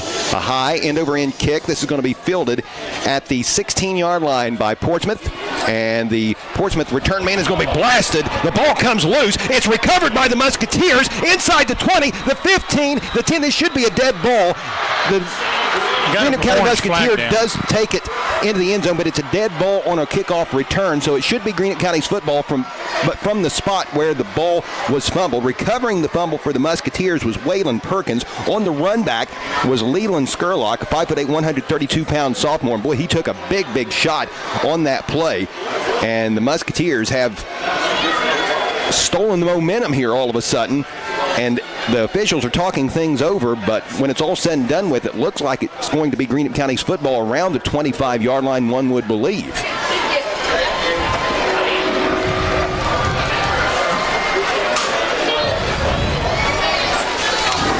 Chuck, when I look back on that, I just drew that last series up for Greenup County. You're always taught defensively to just split the center in half and count the number of guys to the right and to the left. In that last series that they scored on, Greenup had 8 guys lined up on the right side of the ball, and Portsmouth High School had 5. And when you have an 8-5 advantage, you're going to gain yards. Until Portsmouth decides they're going to scoot a linebacker over and fill in that gap, they're going to be in trouble. Looks like Greenup County has found that weakness. There seems to be a little confusion with what exactly is going on. Now the officials do signal it's Greenup County's ball, so yeah, we're all on the same page now. The Musketeers will take over at the 25-yard line going in after that Hope Source recovery fumble a moment ago by the Musketeers' Waylon Perkins. Start your recovery today by phoning 740-353-HOPE. 10:33 left to play first half. 15-8. Portsmouth leading by a touchdown, but Greenup County with some momentum. Here's to give to Henderson left side. Tries to cut it back, and he is not going to get away from Noah Livingston, who held on for dear life, and then a flag comes in. That might be a horse collar tackle. Face mask? Let's see. Here comes the call. That was pretty late. It is a face mask. So that's going to be a call that will certainly aid the Musketeers and put them back in the Quality Heating and Air red zone. Quality Heating and Air is located on Route 52 in Sugar Grove, where they proudly offer Ream products. So after the penalty yards are assessed, the football is going to be spotted inside the 15-yard line. They'll put it down at the 13, it looks like. Half the distance to the goal, 12.5 if you really want to get technical. It's 1st and 10 for the Musketeers. Ball in the middle of the field. Greenup County and a loose huddle comes to the line of scrimmage. Salmons at quarterback with Henderson lined up to his right. There's an H-back to the right, 2 receivers to the right side of the formation, and Salmons is going to run it to the right behind all those blockers, and this time he's not going to go very far. Nice defense by the Trojans. That's Pocius on that stop. Leo Pocius, a 6', 280-pound senior. Coach, you've talked about his strength throughout the course of the season, and he showed it there as he got off his block. Very powerful man, and I tell you what, though, Salmons missed an opportunity. He ducked it up inside, and he should have taken it out on the perimeter. They've still got that huge advantage with number-wise on Portsmouth because the Trojans have not adjusted to the numbers game yet. Gain of 1 on that last play. It's 2nd down and 9. Salmons takes a snap, fakes to Henderson. It's Salmons again, plowing his way behind his left guard and tackle down to the 10-yard line. Gain of maybe 1 on the play. A 3rd down coming up for the Musketeers, and the Trojan defense looking very, very impressive on this drive thus far. It's going to be 3rd down and 8. 2 receivers to the left for the Musketeers. That's Brody Stevens along with Aiden Goo. Ike Henderson to the right of Salmons, who looks over to Coach Travis Jones. He's looking at the numbers, Chuck. They're playing the numbers game right now. Here's the snap. Give goes to Henderson, left side, bounces it up inside, and is going to be stopped around the 7-yard line. So that's a good defensive stand by the Portsmouth Trojans, and it's 4th down for the Musketeers. Gain of 3 on that last play. It's 4th down and 5. The Musketeers have a pretty good kicker, but so often when a team at the high school level gets down inside the 10, you see them go for it. So let's see what Coach Travis Jones dials up here. Looks like the offense remains out on the field. Just under 8.5 minutes left to play on a moving second quarter clock at the Portsmouth Coliseum, where the Trojans lead the Musketeers 15-8. Big play coming up here on 4th down and 5. Crossing routes down here. Trips to the right, a wing to the right. Salmons in the gun. Play from the sidelines, Chuck. And Jones is going to call a timeout. Head coach Travis Jones, and we'll take a TO as well. We're back in 60 seconds. WNXT. Collier Companies at 1661. They're just counting, Chuck. Consists of Collier Construction, specializing in federal and general contracting as well as rebar supply and installation. Collier Leasing, which offers equipment rental. Collier Safety Services, which offers on-site safety professionals, safety and health training, industrial hygiene services, safety manual development, mobile safety, and an industrial hygiene permit center. As well as Collier Medical, which has primary and occupational clinics headed up by P.J. Paul Adkins. On the Esplanade Laser Center and Medical Spa in Portsmouth knows that looking better makes you feel better. The players aren't the only ones who want to look good under the Friday night lights, and On the Esplanade can help you look your absolute best. With the kids back in school, it's time to invest in yourself. You deserve it. With 14 years of experience, Jeannie at On the Esplanade specializes in medical aesthetics and skincare. On the Esplanade provides big city results with a small town feel, right here at home. Visit On the Esplanade, 813 Gallion Street, Portsmouth, and follow On the Esplanade on Facebook. 4th down and 5 for the Greenup County Musketeers. They got to get the ball down to the 3-yard line. Salmon's out of the gun, a design quarterback keeper. He runs right tackle. He's going to run into a wall of Trojans and be brought down well shy of the first down. The Trojan defense stiffens. A very nice job by PHS. In there leading the charge is Levon Cobb, the 5'11", 212-pound senior. He had some help from some of his PHS teammates, but the Musketeers turn it over on downs down inside the 15-yard line. That was really a nice job. Effort, Chuck. What Levon did was he just stood his man up and stuffed the hole, and Salmons didn't have anything to run through. When he tried to bounce, Portsmouth did a nice job coming up to make the play on him. So that was a really good defensive effort right there. The Portsmouth Trojan offense has scored every time it has had the football. This will be the worst starting field position of the night, though, for Coach Bruce Cobb's team. They begin this drive, 1st and 10. From their own 7-yard line to the Trojans. I formation, give to the fullback. I believe this is Copley. He's going to be stood up and driven back. Leading the charge for the Greenup County defense was Caden Holmes. Forward progress might get the Trojans a yard. That'll be about it. 2nd down and 9 coming up for PHS, leading 15-8 over visiting Greenup County with 7:40 left to play on a moving second quarter clock here at the Coliseum. The field now completely shaded, and most of the visiting bleachers under shade as well. It was 82 degrees at kickoff when we checked our Coles Auto Sales game time temperature. Should get down around 70 before this one is through. I formation again with 2 receivers to the right. Williams, the freshman QB, gives to the deep back Highland. He's hit in the backfield and dropped back around the 5-yard line. Back-to-back nice defensive plays by Greenup County. They're loading up the box now, Chuck, on first, at least on 1st and 2nd down. Down here, knowing Portsmouth's probably going to be somewhat conservative. They've adjusted defensively, and they're going to say, hey, you can't run through 9 of us. Loss of 2 on that last play by Highland. That was Caden Holmes with the Musketeer tackle. He's a 5'10", 180-pound junior. 3rd down and 11 for the Portsmouth Trojans. 3 receivers to the right. Williams in the gun. Copley lined up to his left. Copley's going to take the handoff. He's got some room right side. He's going to take the ball out beyond the 10-yard line, and a pretty good gain, but he will be short of the Portsmouth 1st down. He's going to be tackled around the 13-yard line, maybe the 14, and it will be 4th down. Portsmouth on the verge of a 3-and-out, and that has not happened tonight. As mentioned, when this drive started, PHS had scored on its previous 2 drives. It's 4th down and 4. Cameron Williams, the Portsmouth quarterback, is also the Trojans punter. Portsmouth lines up 4 wide. Right now in a pistol formation with Copley behind Williams. Now those 2 shift with Copley serving as the personal protector. Here's the snap.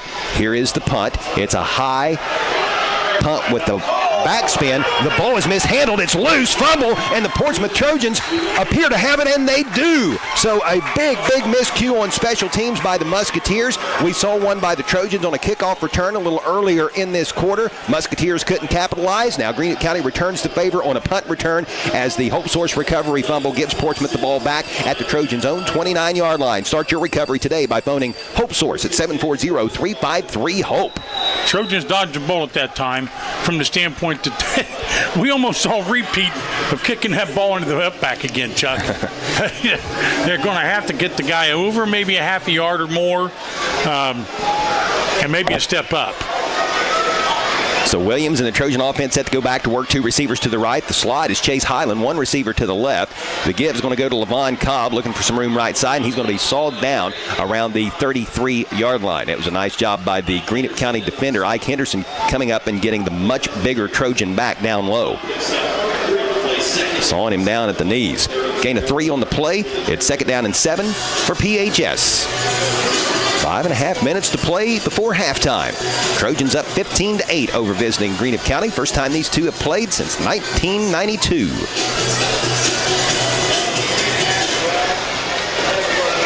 Portsmouth won that 1992 matchup, by the way. Head coach of the Trojans, the guy that I'm talking with right here, Coach Kirk Clifford. Portsmouth had a guy named Michael Parker right here, too. Yep. He certainly helped with that cause. He dished out a few headaches. Here's a quick pass left side. This is Bradley. Nice job. Bradley's going to have the first down. He's going to take the ball out beyond the 40-yard line to the 41. Gain of 9 on the play and a first down for the PHS Trojans. Making the tackle for Greenup County was Brody Stevens. You know, another thing they're doing with their passing game, Chuck, is they're giving Cameron high percentage passes to complete. And that's another thing that happens. They're throwing when they don't have to. Cameron's right on the money tonight, and they're giving him high percentage passes to complete. So if they keep that up, he could be a real factor tonight. Yeah, he's completed every pass that he's thrown tonight, has Williams. High snap on the shotgun, but Williams is able to pull it down. He runs into a wall of Musketeers. That was an inadvertent keep that time, Chuck. I've never quite heard that term, Coach, but that's exactly what it was. Well, that's, he has the option. You can give it off or you can run it, and he chose to run it that time. And with the way it was stopped at the line of scrimmage, it looked to me almost like Cameron had predetermined that he was going to run that football. Caden Holmes and Austin Walker combined for the Greenup County tackle. Loss of 1 on the play. It will be 2nd down and 11 with the ball resting at the Trojans' own 40-yard line. Wonder if the high snap kind of factored into that decision at all. I don't know, but I bet he knows he made a mistake. 2nd down and 11 as the Trojans break the huddle and come to the line. 2 receivers to the right, a receiver to the left, and before the snap, we're going to have a PHS timeout taken with them. We're back in 60 seconds. This is high school football on WNXT. You're listening to high school sports all season long on Hometown Radio of Portsmouth, presented by Collier Companies, Little's Septic Service, Little's Grease Trap Removal, Little's Excavating, and Mr. Ruder Plumbing, Gamp's John Deere and Convenience Store, Conley Trucking and Conley River Terminal, Portsmouth Block and Portsmouth Building Supply, People's Bank, the Real Estate Gallery, the Counseling Center, and Hunter Williams Insurance. In 1971, Fred and Dot Atkins opened a pizza shop and started serving up what has become a significant slice of Scioto County's history. At Fred's Pizza Express in Portsmouth, the same family recipe is used today that made Fred and Dot's pizza the area's gold standard. Try the delicious hand-tossed pizzas or the incredible pan pizza, along with the amazing onion rings, subs, salads, pasta, and even burgers. Still going strong, now with the 3rd generation. Visit Fred's Pizza Express at 1920 11th Street in Portsmouth. Dine-in, delivery, or carry out. The Portsmouth Trojans lead Greenup County 15-8 with 3:54 left to play in the first half. PHS has the ball, 2nd down and 11 at Portsmouth's own 40-yard line. Williams in the shotgun with 2 receivers to the right, 1 split out wide to the left. Highland is in the backfield with Williams. Williams will fake the handoff to Highland. Williams evades 1 tackler in the backfield and takes the ball out of bounds at the 45-yard line. Pickup of 5 on the play. Again, the freshman quarterback for the Portsmouth Trojans, Cameron Williams, showing nice balance on that play. It takes more than just 1 hit to knock him off his feet. And that is truly a credit to his balance. It's not his weight being 5'5", 135 pounds. We got a coach down on the field. Oh, that's the second time we have seen that in as many weeks, Coach. You know, we saw it with former Portsmouth assistant and Portsmouth graduate who now is an assistant at West High School last week, Ted Newsom. Surgery on his right knee and his right ankle. I don't know who that is that's down, but they're down. They're in. And, you know, you coached here at this facility. Most of your time as the Trojans head coach, you played your home games at Spartan Municipal Stadium. But with this particular stadium, it's beautiful, but there is not a lot of room on the sidelines between the actual sideline and the field itself. No, there wasn't. And you know what? That originally we were supposed to have a track around this field, but in order to come in under budget, we had to just ditch the track to get this in. We got a timeout while the Portsmouth coach is tended to. We'll step away for 60 seconds. This is high school football on WNXT. Halls, Napa, and Wheelersburg wishes the best to all local teams and proudly commends the hard work put forth by our local high school athletes. Halls Napa is Scioto County's oldest running, family-owned Napa Auto Parts store, and the folks at Halls appreciate all of their loyal customers. Halls Napa carries auto parts and fluids, Milwaukee power tools, wipers, batteries, jump boxes, and more. Visit Halls Napa Auto Parts at 11774 Gallion Pike Road in Wheelersburg.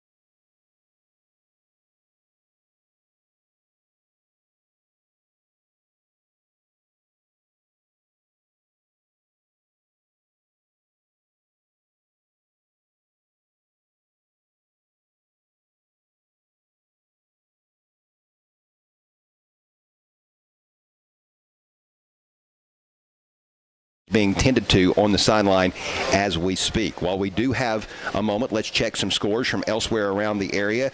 One that really pops off the page at me in a game that can be heard live on Mix 99.3. Jackson has a 14-0 lead over the Wheelersburg Pirates. The Menford Falcons are up on Wellston 14-7. That game can be heard on Classic Rock 107.5 The Breeze. This is a bit of a surprise as well. The Megs Marauders lead Colgrove 24-0. Colgrove defeated Greenup County in week 1 36-28. Of course, the Portsmouth Trojans will have Colgrove and Ohio Valley Conference play a little bit later in the year.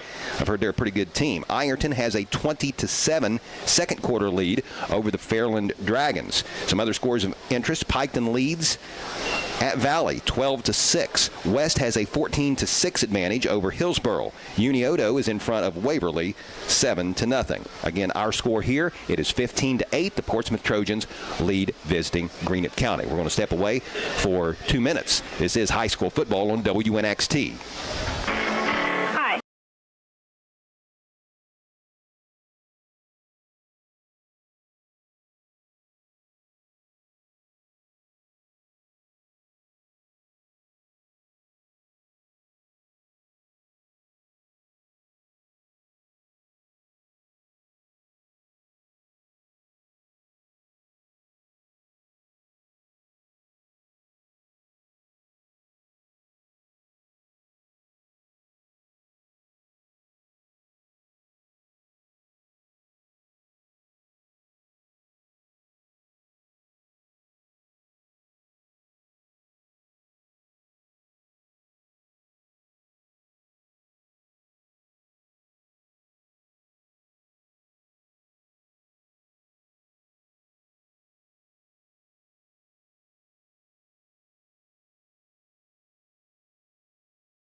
Portsmouth Coliseum. We are under a stoppage of play as a Portsmouth assistant coach is being tended to on the sideline, who evidently took a shot at the tail end of the last play.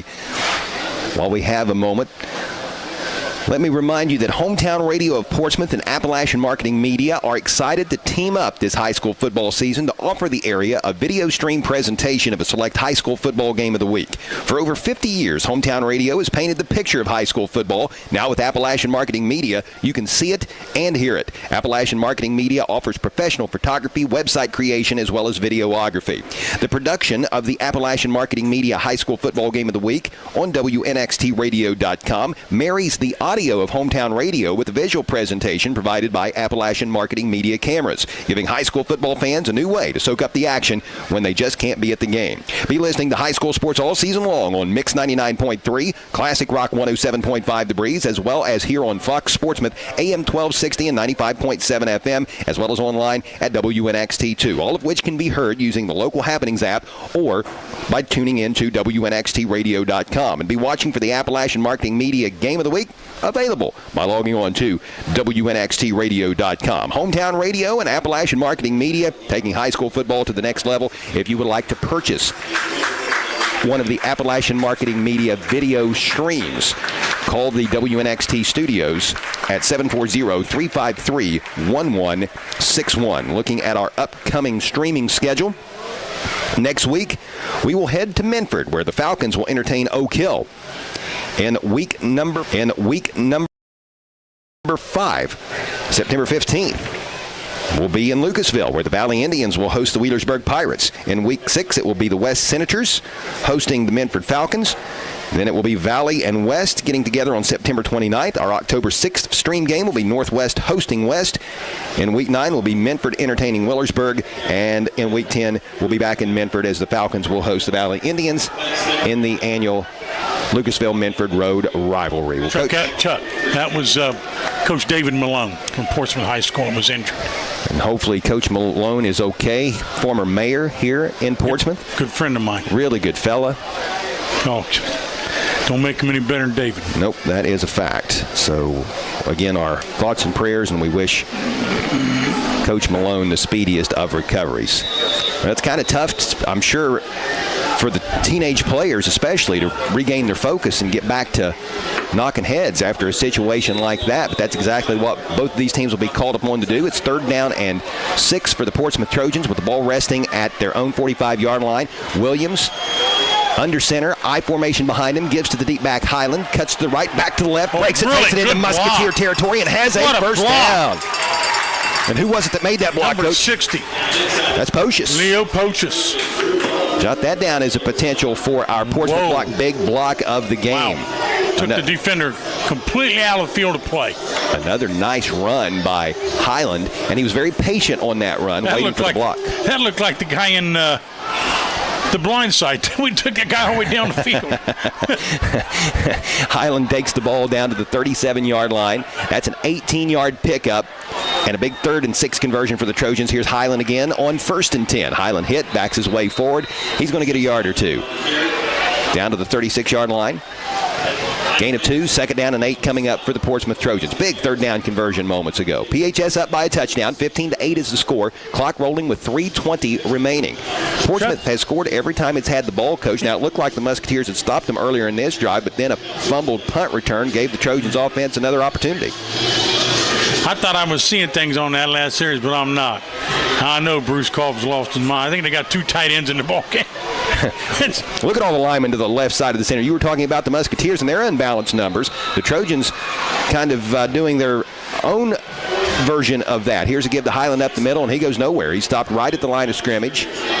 3rd down and 8 coming up. Nice stop for the Musketeers. Another big 3rd down. I'm just wondering how much and how hard they had to twist Bruce Cobb's arm to get 2 tight ends in the ball game at the same time. You know, that guy, you know, he really knows the passing game as well as anybody. He and Coach Duncan both. But that's to me, that's music to my ears. Yeah. That kind of stuff. I love it.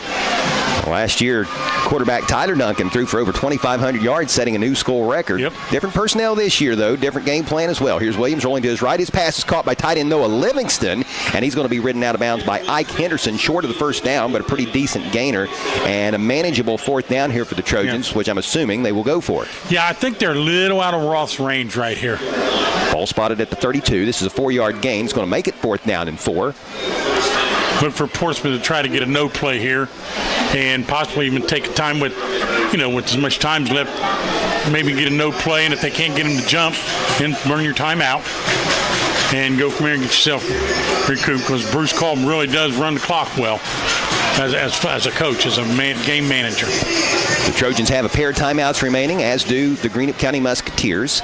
Portsmouth comes to the line, ball on the right hash mark, whistle sound, and a timeout taken by PHS.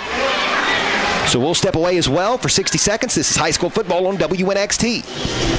Visit Clark's Pump and Shop in Lloyd, Kentucky, near the Jesse Stewart Bridge at the Greenup Dam. Kick off your day with breakfast from Clark's Cafe. Or you can enjoy full breakfast. We're talking sausage, bacon, fried bologna, toast, biscuits, hash browns, eggs made to order, and much more. Clark's Pump and Shop in Lloyd has Champs brand chicken and Hanger 54 pizza, as well as hand-dipped ice cream and drive-through service. Visit Clark's Pump and Shop in Lloyd near the Jesse Stewart Bridge. Clark's Pump and Shop. Return, refresh, refuel. Penn Station East Coast Subs is a proud supporter of local high school sports and is always as fresh as the next play. With taste, quality, and generous portions, there's absolutely nothing quite like the Philly cheesesteak, the club, the Reuben chicken teriyaki, or the Italian. With great service and a friendly smile, Penn Station invites you in for lunch, dinner, or after the game and movie. And when you need a quality and healthy taste fix, it's Penn Station East Coast Subs. Your first stop on the left into the viaduct, where at Penn Station, it's all about good taste. 4th down and 4 for the Portsmouth Trojans, who will go for it with the ball at the 32-yard line of the Musketeers. Quarterback Williams fakes the handoff. It's a keeper right side, and he's going to be brought down short of the first down. So for the first time this evening, the Portsmouth Trojans offense are kept out of the end zone. PHS will turn it over on downs, and the Greenup County Musketeers offense will come back out on the field down 15-8. It will be 1st and 10 for the Muskies, with the ball resting at their own 29-yard line with 2:03 left to play before halftime. Greenup County with 2 timeouts remaining. That 60-second timeout by the officials a moment ago, more like a 45-second TO. Must have a hot date after the game.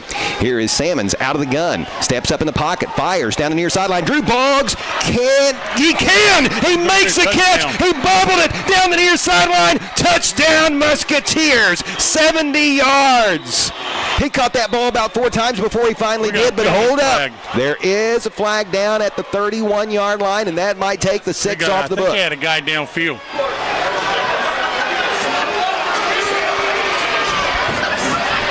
Coach Travis Jones out in between. Coach Jones better be careful. He's going to get one, too. He's in between the numbers and the hash marks, pleading his case. He's a step off the hash mark.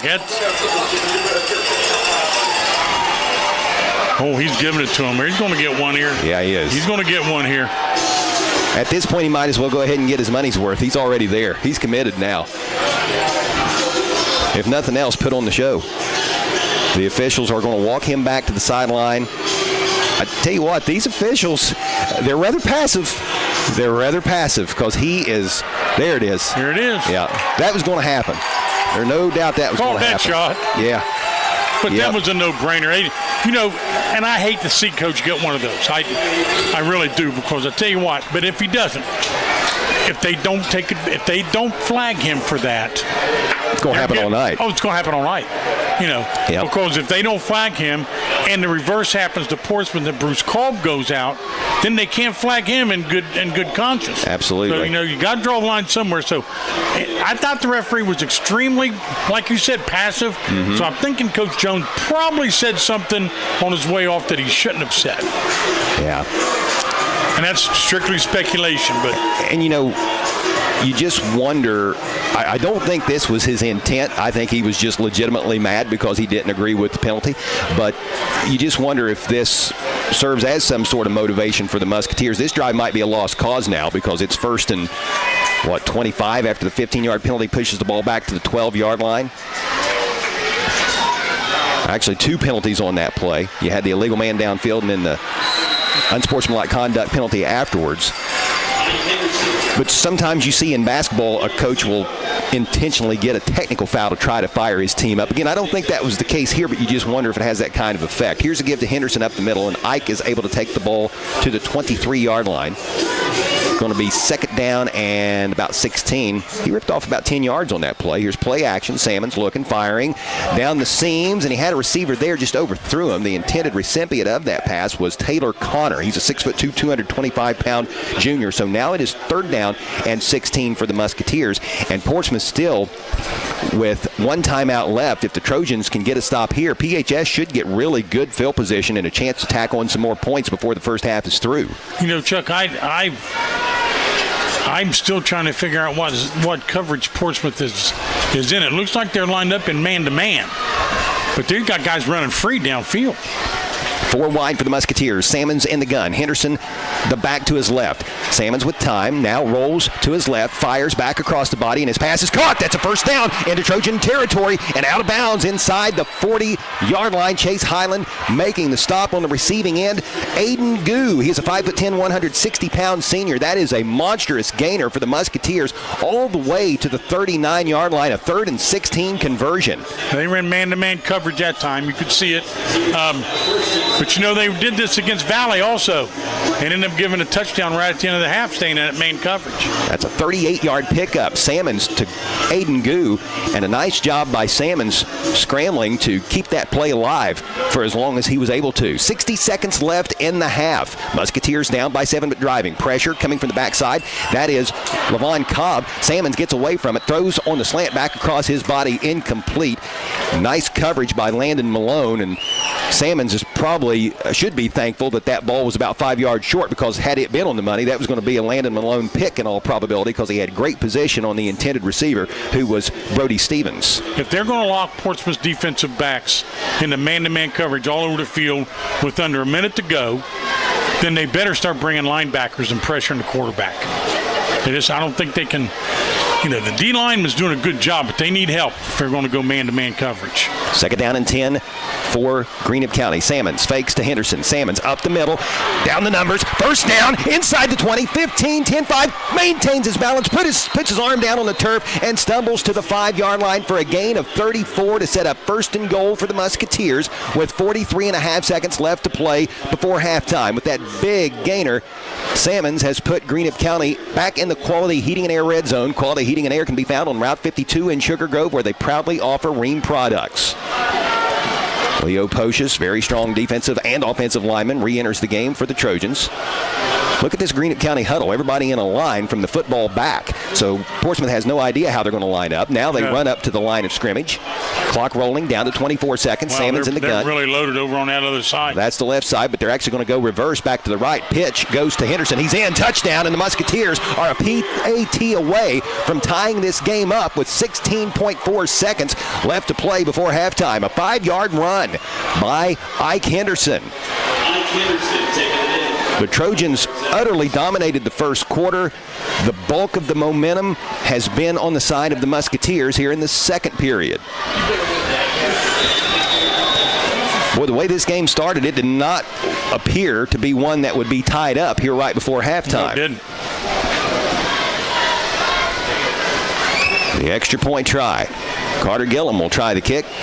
Tyson Salmons will hold, snap on target, spot down, kick up, and it is good, and we are all even at 15. Greenup County and Portsmouth. This is high school football on WNXT. Harris Floor Covering, located at 610 9th Street, Portsmouth, is the area's leading floor covering contractor. Harris Floor Covering has everything for your home or business, including resilient tile, sheet flooring, quarry tile, ceramic tile, outdoor floors, industrial floors, carpet, acoustic ceiling, underlayment, and more. Call Stephen Harris at 740-353-7959 or 740-352-9212. Harris Floor Covering, proud supporters of the youth of the area. Before you buy insurance, there are two things you should know. You can buy your policy from a one-company agent who works directly for one insurance company. His choice of policies is limited, and so is yours. Or you can buy from an independent insurance agent who represents several companies. In our area, look for the Big I at your independent insurance agency. Stop by the Hunter Williams Agency, the Sherman Cricker Insurance Agency, the Sherman Cricker Insurance Agency, or the Dyer Insurance Agency.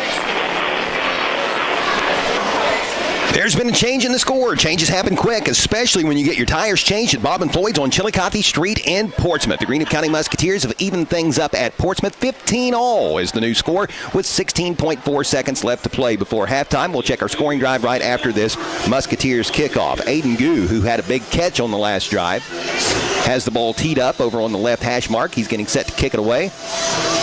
Chase Highland, Landon Malone back deep to return. This is a shallow kick that's going to hit at the 25-yard line and be fielded on the bounce by Portsmouth, and the PHS return man brings the ball out across the 30 to the 34-yard line. As the pile unfolds, that looks to be Braxton Carr. He is a 5'5", 120-pound sophomore. Pretty good return for Carr. And the Trojans have the ball with 10.1 seconds left in the half. That scoring drive wound up covering 70 yards, 6 plays, took a minute and 13 seconds off the clock. There was a big penalty, a couple big penalties on that play that actually put the Musketeers back closer to their 10-yard line. So in essence, the net was 70, but the gross was well over 80. Portsmouth is going to play conservative here to end the half. And there's a flag that is thrown as Williams took the snap to drop to a knee. And let's see what this penalty is. So the half's not done just yet. It's a full start on Portsmouth. I don't think they had enough guys on the line of scrimmage. So even in a taking a knee situation, you got to have 7 on the line. So Portsmouth will line up, try it again after backing up 5. This, one would presume, would be the final play of the half.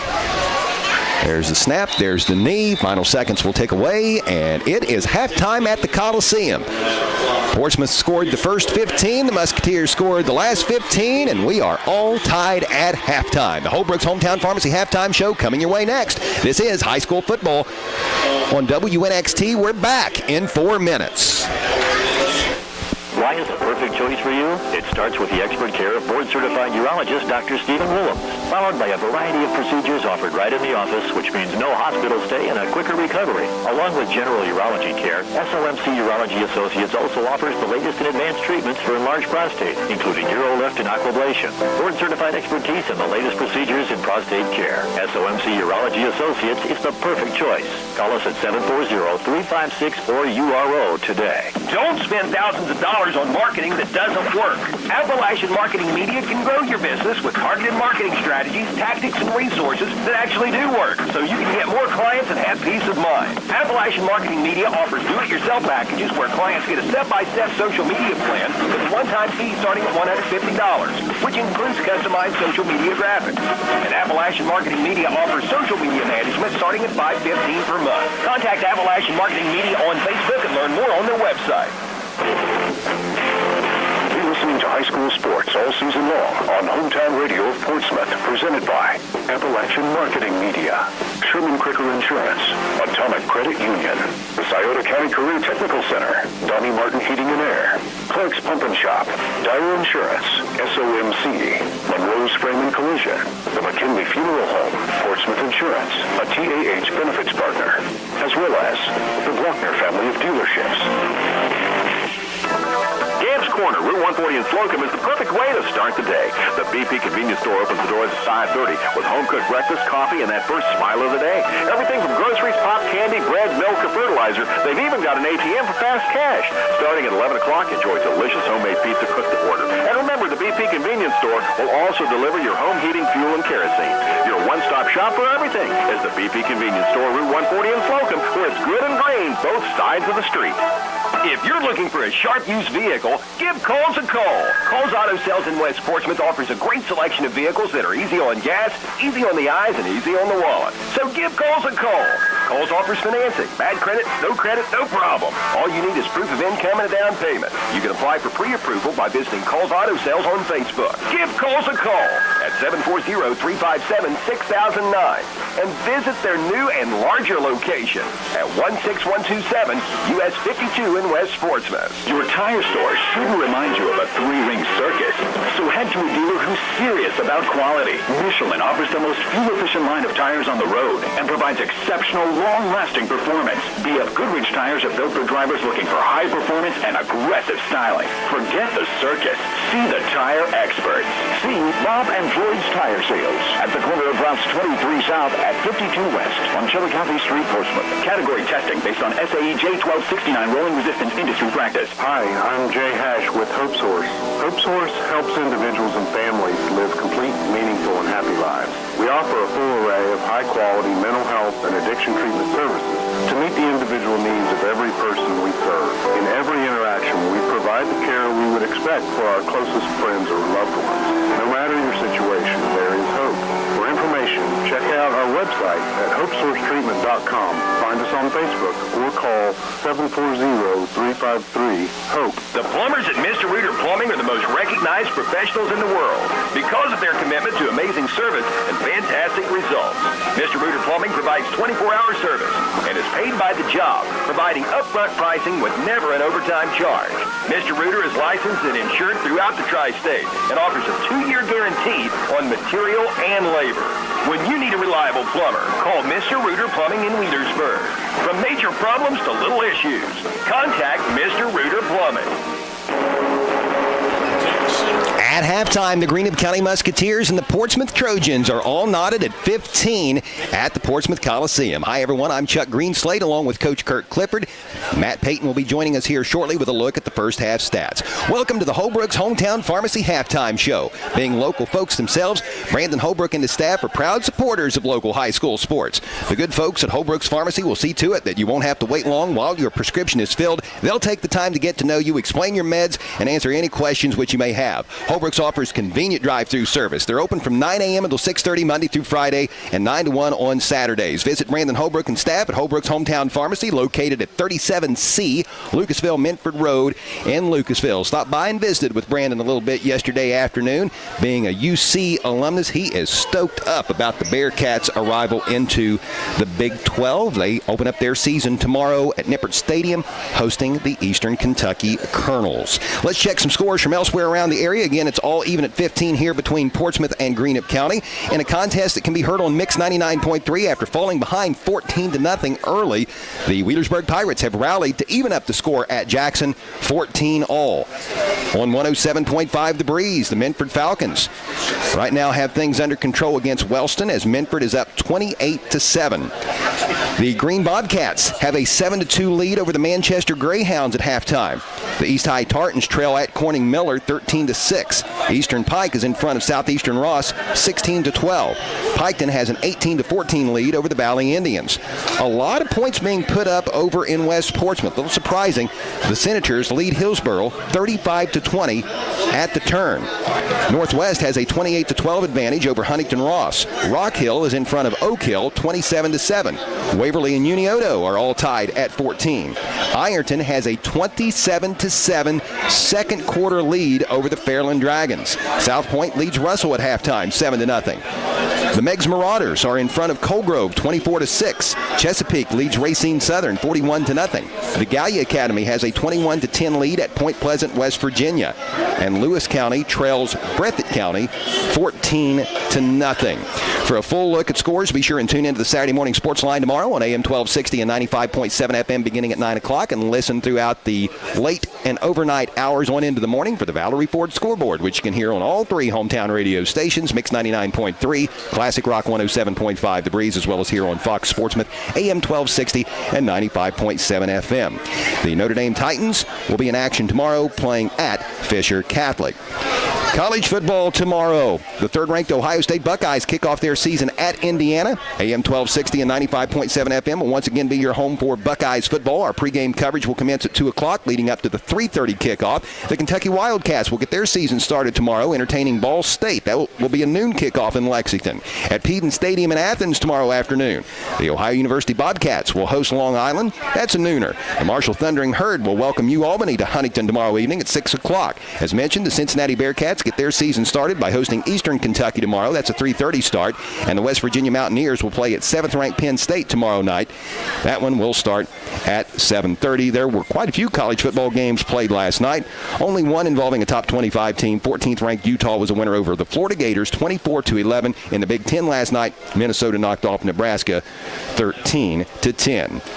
Once again, our halftime score sees the Portsmouth Trojans and the Greenup County Musketeers tied at 15. Stay with us. We'll look at the first half stats when we return. This is the Holbrook's Hometown Pharmacy Halftime Show on WNXT. We're back in 3 minutes.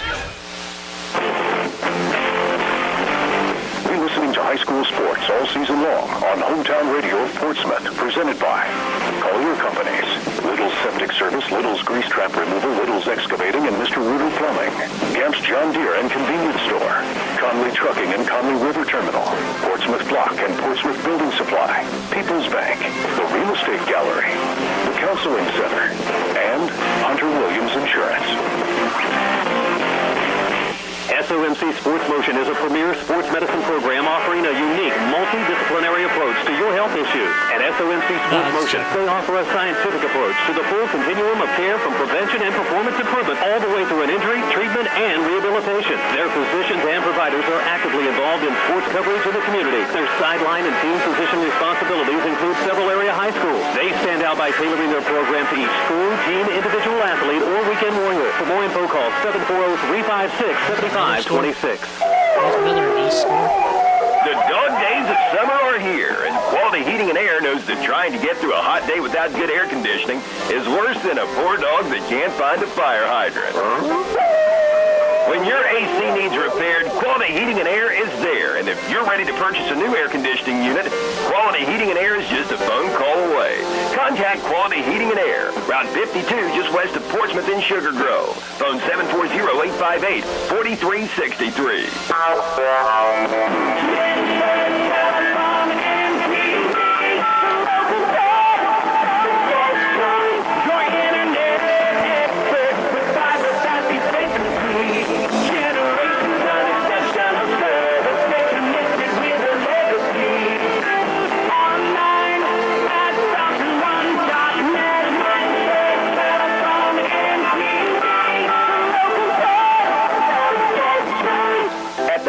Insurance Agency, they're proud to cheer for the home team, and even more proud to have you on their team. Whether you need insurance for your home, car, or business, they have your back. And because the local community is so important to them, they'll be right there with you, cheering for your team. Contact the Barrett Murphy Insurance Agency today for more information about a policy from Encova Insurance. Visit the Barrett Murphy Insurance Agency at 1031 Gallia Street in Portsmouth. Online at barrettmurphy.com. The Counseling Center is the region's leader in behavioral health care, accredited by the Commission for Addiction Rehabilitation Facilities. A proud member of the Portsmouth community for over 42 years, QCC provides an unmatched service line, including substance abuse prevention and treatment, behavioral health care for children and adults, primary health care, as well as vocational development and job placement. If you or someone you love is in need of assistance, please call the Counseling Center at 740-354-6685 or visit online at thecounselingcenter.org. At halftime, the Greenup County Musketeers and the Portsmouth Trojans are deadlocked at 15. I'm Chuck Greenslade along with Coach Kirk Clifford and Matt Payton. We are live at the Coliseum. This is the Holbrook's Hometown Pharmacy Halftime Show. Being local folks themselves, Brandon Holbrook and his staff are proud supporters of local high school sports. The good people at Holbrook's Pharmacy will see to it that you won't have to wait long while your prescription is filled. They'll take the time to get to know you, explain your medication, and answer any of your questions. Holbrook's offers convenient drive-through service. They are open Monday through Friday from 9 to 6:30 and Saturdays 9 to 1. Visit Brandon Holbrook and his staff at Holbrook's Hometown Pharmacy located at 37C Lucasville Menford Road in Lucasville. We welcome Matt Payton to the mic. Matt, what's up, buddy? Howdy. Howdy. How are you? I'm doing fantastic, man. Good to see you. Great to have you back. You know, we worked so many years together from, 2018 up until this season. Of course, you were here for week 1 for that Thursday nighter when Portsmouth defeated Valley 59-29 doing stats for us. And then, of course, you had your other duties that you had to tend to last week as you're now an assistant coach for the Notre Dame Titans. You play tomorrow at Fisher Catholic, so we get you tonight, and you've been keeping up with the stats throughout the first half, and the Musketeers and the Trojans have been keeping you quite busy. It's been a heck of a ball game, Chuck. It has been. Very entertaining ball game, a lot of back and forth, and let's talk about some stats. You want Let's to dive into it? Get in there, big guy. Let's start with your alma mater, the mighty Greenup Musketeers, Greenup County Musketeers, Yes. sorry. Yes. Team stats, Greenup had 6 first downs in the first half, 2 passing, 3 rushing, and 1 through penalties. They're 1 for 4 on third down, 0 for 1 on fourth down. They have 157 yards of total offense, negative 4 yards in the first quarter. So they righted the ship in the second quarter. They are 91 rushing yards and 5 penalties for 40 yards, and they had a 66 yards passing. Time possession for the Greenup County Musketeers ended up being 8 minutes and 24 seconds. So got 5 more minutes in that second quarter, helped out. Individual stats for the Musketeers: Tyson Salmons just 2 of 7 passing for 68 yards, or 66 yards. Had a couple of long ones, or had a long one called back. That 70-yarder to do ball. Put him over 100. Receiving for the Musketeers, just 2 receptions, one by Brody Stevens, 1 for 28. The other one by Aiden Goo, 1 for 38. Rushing the ball for the Musketeers, Ike Henderson, 5 carries, 40 yards, 8 yards per carry, and a touchdown. Tyson Salmons, 7 carries for 51 yards, 7.28 yards per carry, and a touchdown. So both Tyson Salmons and Ike Henderson, they are loads, and they are running really hard tonight. And again, all that done in the second quarter. All of it was in the second quarter because they were negative in the first quarter. Now let's look at the Portsmouth Trojans. The Trojans have 11 first downs on the evening, 2 passing, 9 rushing. They are 2 for 4 on third down efficiency and 0 for 1 on fourth down. So 50% on third down is pretty good for the Trojans. They had 168 yards of offense, so they have 11 yards total more than Greenup County in the first half. 34 yards passing and 134 yards rushing. The Trojans have 3 penalties for 21 yards, and their time possession was 15 minutes and 22 seconds. Now let's look at the individual stats for the Trojans. Cameron Williams is 4 for 4 passing, perfect on the night. Yeah, how about that? 34 yards, all short passes though. Longest pass completion was Nick Copley, 1 for 13. Levon Cobb has 1 for 8. Lucas Bradley, 1 for 9. And Noah Livingston, 1 for 4. The Trojans have gone to a plethora of backs tonight as they have 6 different guys who carry the ball for them tonight. Chase Highland leads them, 12 carries, 63 yards, 5.25 a pop. Cameron Williams, 5 carries for 21 yards, 4.19 per pop, 2 rushing touchdowns. Levon Cobb, 2 for 7. Nick Copley, 1 for 7. Caleb Johnson, 4 for 17. And Zion Fro, 3 carries for 22 yards. That's 7 yards a carry. That is a pretty impressive stat line for the Portsmouth Trojans here in the first half of play. So far, this one has been a tale of 2 quarters. Now you just can't help but wonder moving forward if it's going to be a tale of 2 halves. How's it going to go in the third and fourth? Exactly. And the big thing is who's going to keep control of the balls. Let's talk about some turnovers, Chuck. Let's do it. It's time for the Barrett Murphy Insurance Agency Turnover Report, a service of the Barrett Murphy Insurance Agency just down the street from the Coliseum at 1031 Gallia Street. Isn't it time you turn your insurance needs over to Barrett Murphy? Give Dan Cassidy a call at 353-3121. Both teams with 1 turnover each, a fumble apiece. The big one, though, I can definitely remember. I don't really remember much of Greenup County's turnover. It was a fumble, and they lost it. It was on a punt return. Oh, yeah, punt return. That's right. It's muff punt. I got it now. The other one, both of them on special teams. How odd is that? Mm-hmm. The other one was on that kickoff return that got fumbled. An inadvertent whistle stopped the play. Otherwise, Greenup may have another touchdown on the board. Neither one of those resulted in points, surprisingly. Amazing. I mean, that's maybe if the tide change, that's going to be a key point in the second half that there ends up being a turnover. Who's going to capitalize on it? Well, Matt, what a fun time it is around Portsmouth tonight. 15-all is our score here at the Coliseum, Portsmouth and Greenup County. You've got the Kentucky Headhunters headlining things at River Days tonight down at Washington and 4th Street. That's where the stage is set up for this year's River Days festivities.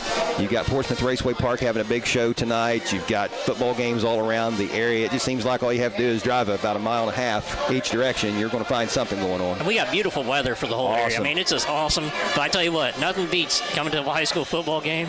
And even if you're not here, listening or watching now on streaming through this, I mean, it's amazing. And listening to you and Kurt has been amazing. I'm just, every time I'm around Coach and he pulls out pen and paper, I'm like, I want to be a sponge. I want to catch and listen to what he has to say. And tell you what, he's got some great insights, especially on how things have gone in the first half for Greenup County and how they've kind of had their way a little bit in the second quarter with Portsmouth. He is an Ohio High School Football Coaches Hall of Famer for a reason, inducted a couple years ago. And we'll get his thoughts on the second half when we return. Matt, thanks so much. We'll talk to you after the game. See you after game. All right, big guy. That is Matt Payton with a look at the first half stats. 15-all is the score between Greenup County and the Portsmouth Trojans. You're tuned in to the Holbrook's Hometown Pharmacy halftime show on WNXT. We're back in 3 minutes.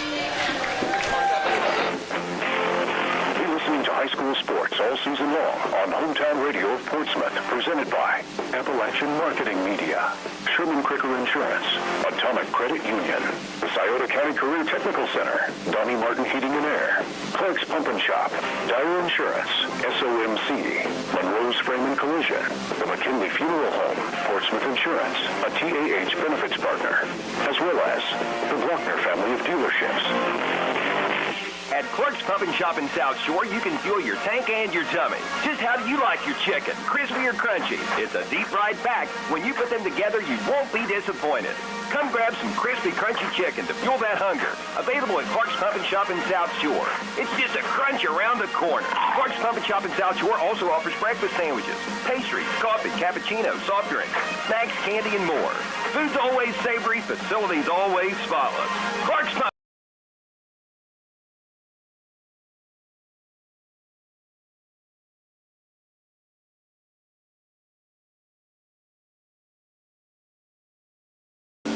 Tap to pay. There's no need to swipe or insert your card at the checkout. Just look for the contact-free symbol and tap your card against it. That's it. We're done. Visit any Atomic branch for same-day debit and credit cards. See AtomicCU.com. Federally insured by NCUA. F-150, Bronco, Maverick, or Mustang. Valerie Ford is your trusted source for new and pre-owned Ford cars and trucks. For over a century, Valerie Ford remains committed to treating customers to a no-hassle buying and service experience. So order your new Ford from Valerie's today. See our complete inventory at ValerieFord.com. Valerie Ford, we're laughing at big city prices. Collier Companies at 1661 State Route 522 in Leadersburg consists of Collier Construction, specializing in federal and general contracting as well as rebar supply and installation. Collier Leasing, which offers equipment rental.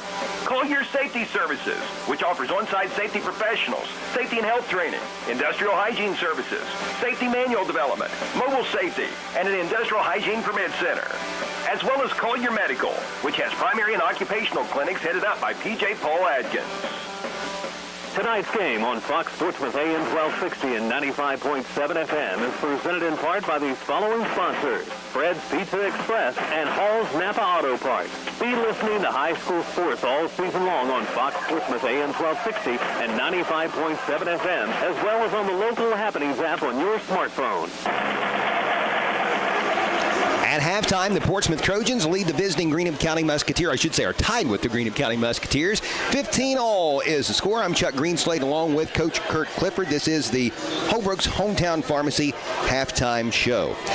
The Cincinnati Reds playing a day-night doubleheader in Cincinnati today against the Chicago Cubs. The Reds fell in the early contest 6-2. That was a makeup from the early contest 6-2. That was a makeup from a game that had been rained out back in April. Ordinarily, you'd be hearing Reds baseball here on AM 1260, but we have to hit the pause button on that for high school football. Right now, the Reds and Cubs are doing battle for the second time today, and the Cubs have a 2-1 lead over Cincinnati midway through the sixth inning. The Reds started the day 6 games back in the National League Central, trailing the Milwaukee Brewers 3 games behind the Cubs. for second place. I believe a game and a half out in the wild card race. If the Reds are going to make a run at the playoffs, they need to really right the ship here this weekend with 4 big matchups against the Cubs. Cubs have already won one and lead the second. They'll play tomorrow at 6:40. You'll be able to hear that game, the majority of it, I would think, here on AM 1260, immediately following the Ohio State football game at Indiana. And then we will join the Reds game in progress Sunday afternoon. That's 12:10 first pitch at Great American Ballpark. After our church programming, we'll start the Reds coverage at 1 o'clock. Again, 15-all is our score here at the Coliseum. Coach Clifford, the Musketeers are going to get the ball here to start the second half. What does the Portsmouth Trojan defense need to do to get back to where it was in the first quarter when it limited Greenup County to -4 yards?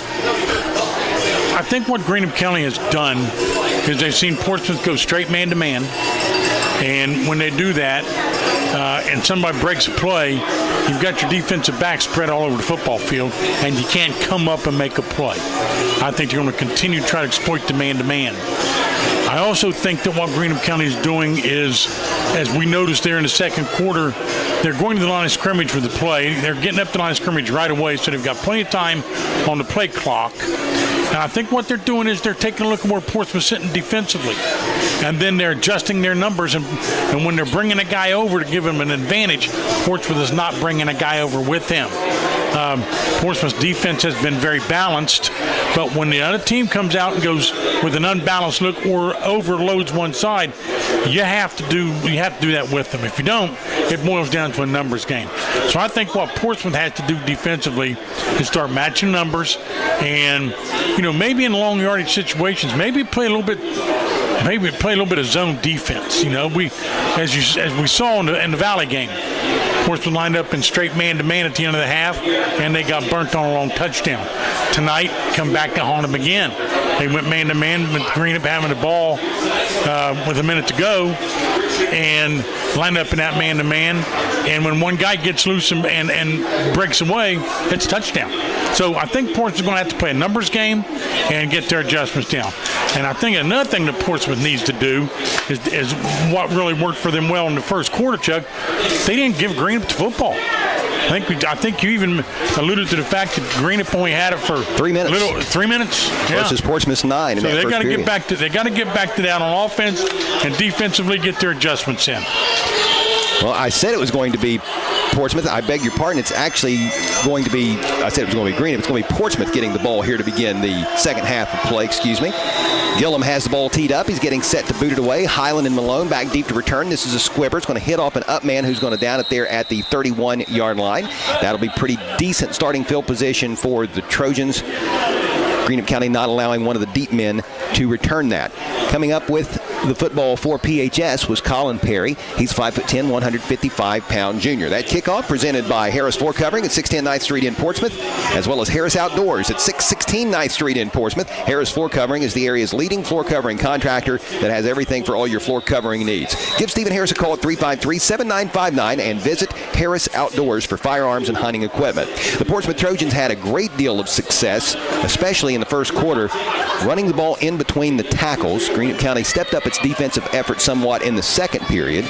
Let's see how things unfold here on this first possession of the second half for PHS. It's a designed quarterback run out of a pistol formation, and Williams, the freshman QB, is going to take the ball to the 35-yard line, gain of 4 on the play.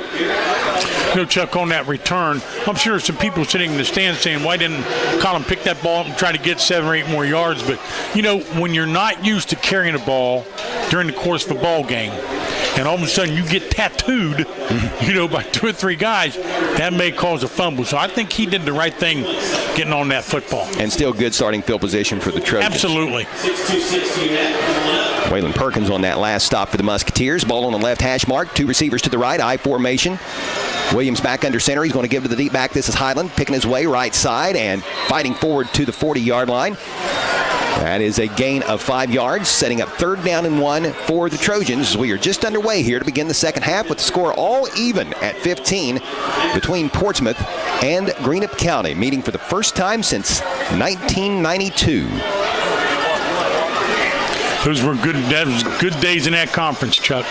the old Ohio-Kentucky Athletic Conference, and as you mentioned, Coach, prior to that, the Tri-State Conference. It was a very, very physical league, to say the least. From Kentucky, you had Greenup County, Russell, Ashland, and Boyd County. Ohio had Ironton and Portsmouth. Back in the days when West Virginia was involved, Barbersville, Huntington High, and Huntington East. Yeah. Here's a give to Highland up the middle. He's going to have the first down as he takes the ball out to the 42. Pickup of 2 on the play, and that's enough to move the sticks with 10:33 left in the third quarter. You know, Huntington now is combined with East. That's one school, and Coach Billy Seals won a state championship last year. He's done a great job over at Huntington High. Back in the day, it was the Pony Express and Highlanders. Yeah. Ball shading the right hash mark. It's going way back in the day. Noah Livingston, the tight end, shifts from the right side over to the left. 2 receivers to the left. Williams gives to Highland. He's got some room left side. Takes the ball out across the 45-yard line to the 46. The room he had quickly closed up as Drew Boggs helped with the stop for the Musketeers, as did Waylon Perkins. Boy, Perkins has been very active on the defensive side of the ball. He's a good football player. It did look like Highland was going to, he kept his balance really well on the first hit, and I thought, boy, if he gets off his block, he's got some room to run, but it closed quick. Gain of 4 on that play for Chase Highland. Second down and a long 6 coming up for the Trojans. Ball resting on the left hash mark. Want to say hello to everyone tuned in across our multiple platforms on the radio, 95.7 FM and 1260 AM. And, of course, those of you watching the Appalachian Marketing Media video stream of this game on WNXTradio.com. Here's Highland again, hit in the backfield and dropped. Couple Musketeers with their hands on him. The first one to get there was Connor Taylor. He disrupted the play, and then Ike Henderson came in there to clean it up. Loss of 2. It's 3rd down and 8 with the ball back at the 43. You know, in Portsmouth style of offense, Chuck, this is what they were not facing in the first half. Now they're getting behind the chains a little bit. You've got a second down and a long 6. You want to get that to a second down or 3rd down and 3, and now your playbook's wide open. Now it's not. Actually, this is closer to 3rd and 9 and 3rd down and 8. This is a big play coming up for both sides. A receiver each way, a wing to the left. Shotgun formation for Williams. Stands in the pocket, now looks. Left side, pass incomplete. Salmons with the breakup. Highland was the intended receiver. It's going to be 4th down and a punting situation for Portsmouth, one would presume. Nice defensive stand there by the Musketeers after giving up an early first down on this drive. This has turned into quite the ball game. Portsmouth won the first quarter, Greenup County the second. Second half still in question. These two teams have had similar paths. Both 1-1 entering this contest. Both 1-0 at home, both 0-1 on the road. Williams awaits the snap, boots it away. It's going to get over the head of the Musketeers, who don't have anybody back. The ball's going to hit at the 33-yard line and then actually roll back to the 30 and be down there by Noah Livingston. So this Musketeer drive will begin 70 yards away from pay dirt with 8:18 left to play in the third quarter. 15-all is the score. You know, Coach, we've got a situation tonight where both starting quarterbacks are also their team starting punters, and it really makes the defense think, and you don't get in a traditional punt return. They have to line up in a regular defense, and you don't get the big returns. You can't afford to take the chance to send a guy back deep. Because as soon as you do, and they audible, and they hit one, then you're going to let them keep possession of the ball. So that's kind of a situation, Chuck, where discretion is a better part of valor in that situation. You know, let them kick it down deep, and we'll get the ball, but at least we're going to get the ball back. The Musketeers have 2 receivers and an H-back to the right. Pistol formation. Salmons with Henderson behind him. Salmons will take the snap. He's going to give it to Henderson up the middle. Now breaks to the right, trying to hit the edge. Lowers his shoulder. Malone makes a stop, but not before Henderson gives him a little bit of a ride, taking the ball up to the 39-yard line. Gain of 9 on the play, and it's going to be 2nd down and 1 for the Musketeers. They're just going to keep running that same play until Salmons decide to pull it out and take off. If it's not broken, no need to fix it, huh? Scratch where it itches. Clock rolling as we come up on 7.5 minutes to play in the third quarter with the score deadlocked at 15. Portsmouth and Greenup County. The Musketeers fresh off of a thrilling 21-19 win last Saturday at home over Russell. Portsmouth looking to rebound from a tough, hard-fought 31-14 loss at West last Friday. Here's Salmon, swings it left side. That might be a backward pass.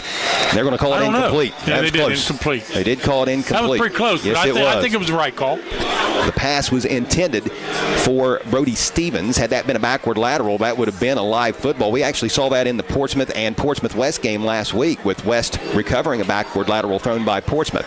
The Musketeers do live to fight another down here, just an incompletion. It's 3rd down and 1.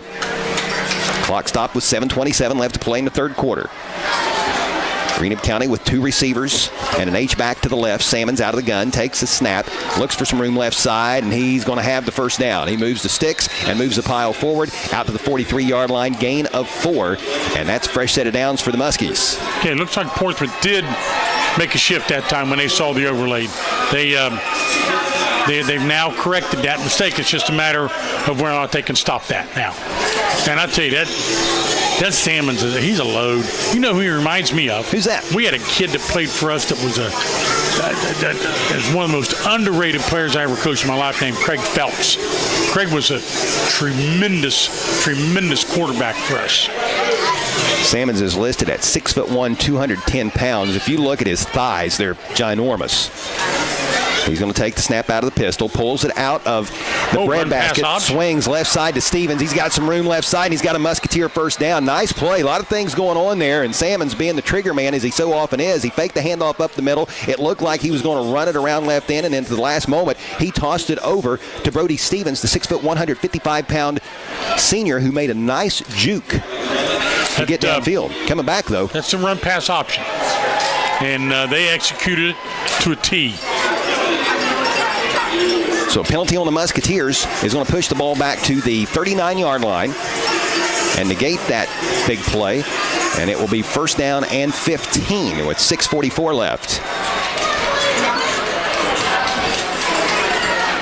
2 receivers to the right, 1 receiver to the left, a wing to the left. Salmon's in the gun with Henderson to his right. Fake handoff. Now here's a pass right side. Try it on the other side of the field, but this time the pass cannot be caught by Stevens. It's incomplete, and it's 2nd down.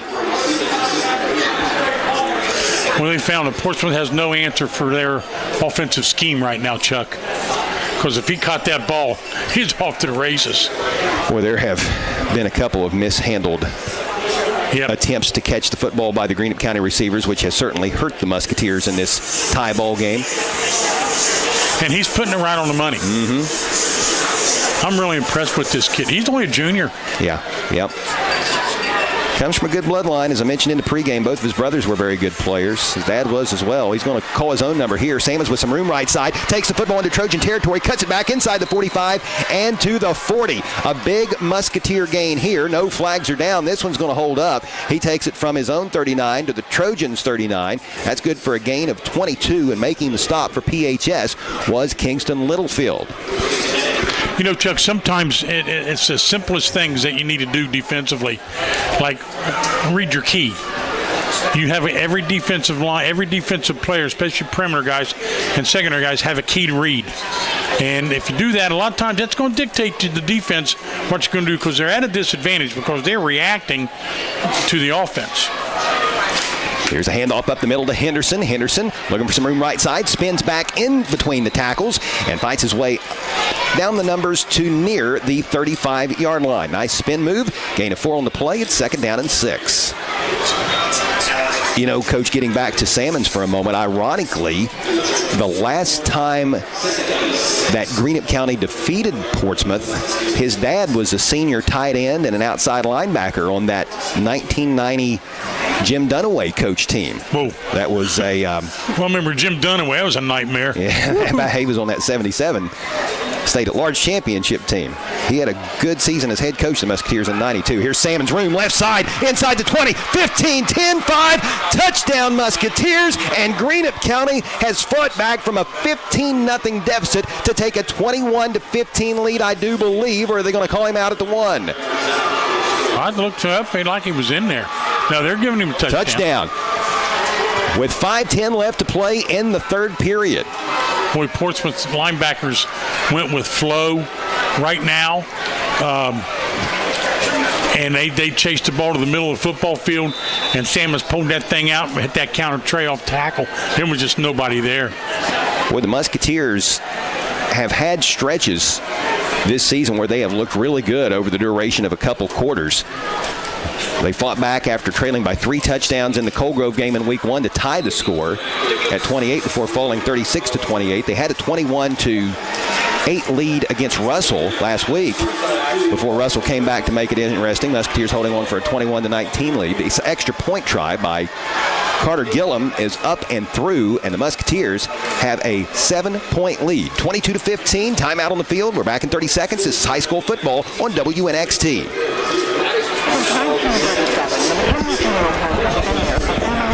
Hey, Chuck, that last touchdown. They've been there with their comfort and understanding, and the McKinley Funeral Home will continue to serve area families with a commitment even deeper than the knowledgeable staff, always willing to go that extra step in making sure you're well pleased. That's the McKinley Funeral Home, located on U.S. Route 23 in Lucasville. Phone 740-259-2481.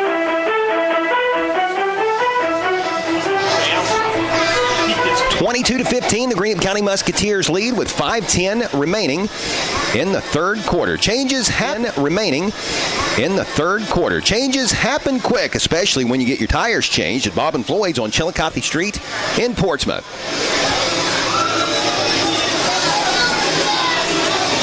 Getting set for the kickoff. Recapping that Greenup County score. A big run by Tyson Sammons to put the Musketeers ahead for the first time tonight. Carter Gillum tacked on the extra point. That scoring recap, a service of Nancy Hawk at the Real Estate Gallery, Wheelersburg and Portsmouth. For all of your real estate needs, phone 574-9902 or log on to realestategallery.com. Aiden Gu has the ball teed up for the Muskies.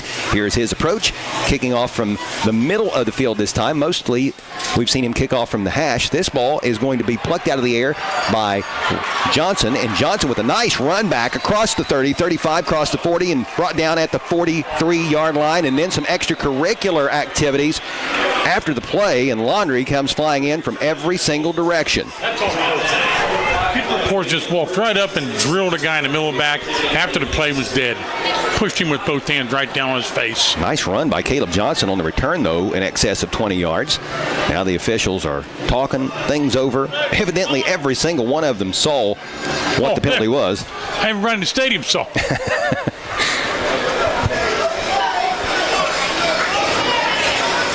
So here it comes, dead ball, personal foul.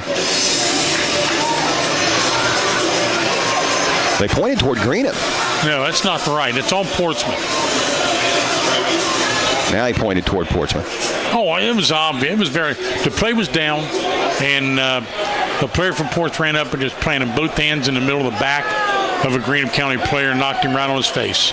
So instead of having the ball out at the 43, this is going to have this Trojan drive beginning at Portsmouth's own 27-yard line. That's just a lack of discipline right there.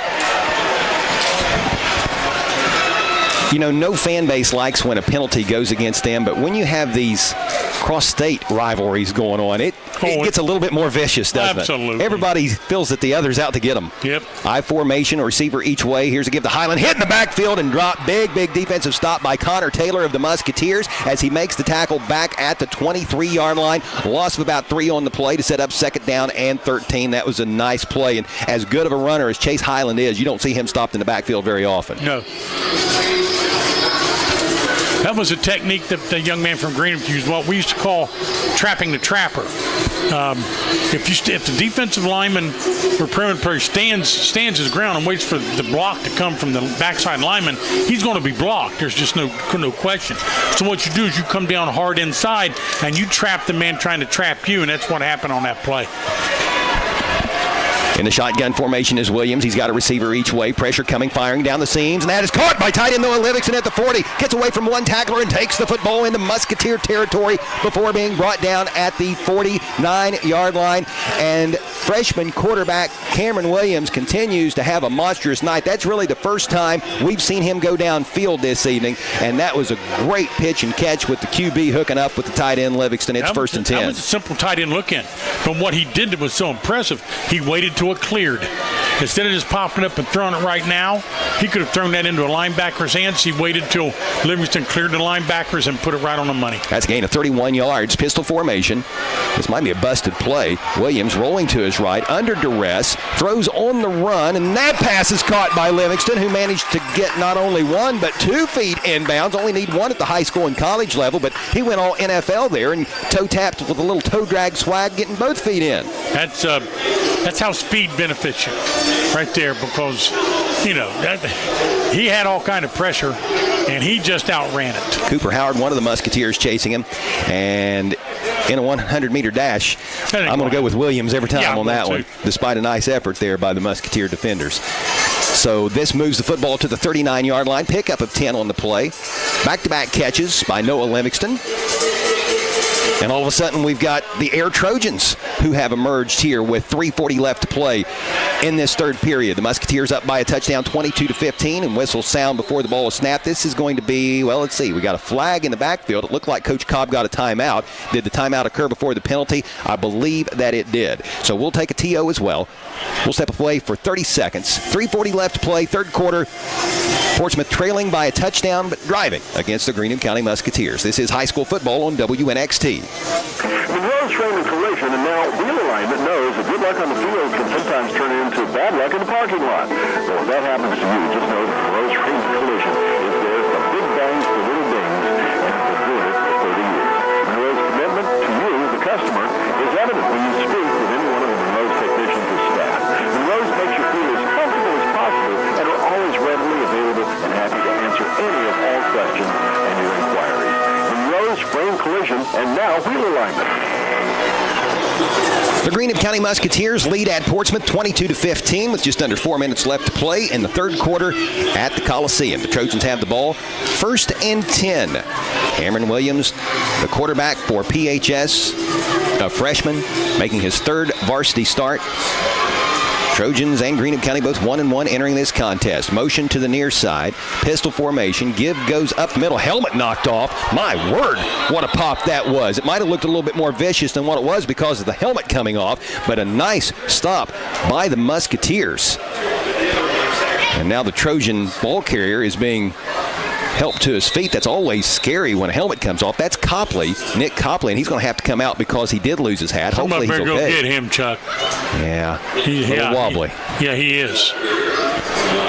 So he's going to be done for the night. I want to say that was Connor Taylor with that stop, but a big hit on that run by Copley up the middle. And, he has provided the Trojans with some good moments here in the early season. Had a touchdown in week 1. He and Levon Cobb have kind of been two platooning at fullback when the Trojans have been in the eye. Both very capable. But, if he goes into concussion protocol, and that's an if, we won't see him anymore tonight. We'll see how that all transpires. Wish him the best. Back to work on 2nd down and 10. No gain on that last play. Williams out of the gun, rolling to his left, flicks it out. Oh, that's a nice play. That was Johnny Manziel-like as he just lofted it out there. He was in bounds when he caught it. Colin Perry makes a reception, a 5'10", 155-pound junior. Gain of 4 on the play, bringing up a manageable 3rd down and 6 for the Trojans. And that was very Drew Rowe-like going back a few years ago. It was. I've got to believe Portsmouth's going to be in 4-down territory here. Greenup's got too much momentum. They carried it into the third quarter and scored. Portsmouth needs to break that momentum and get a 1st down here. 3rd down and along 6, almost 7. Williams out of the gun, takes a snap, rolls right, fires, pass, caught.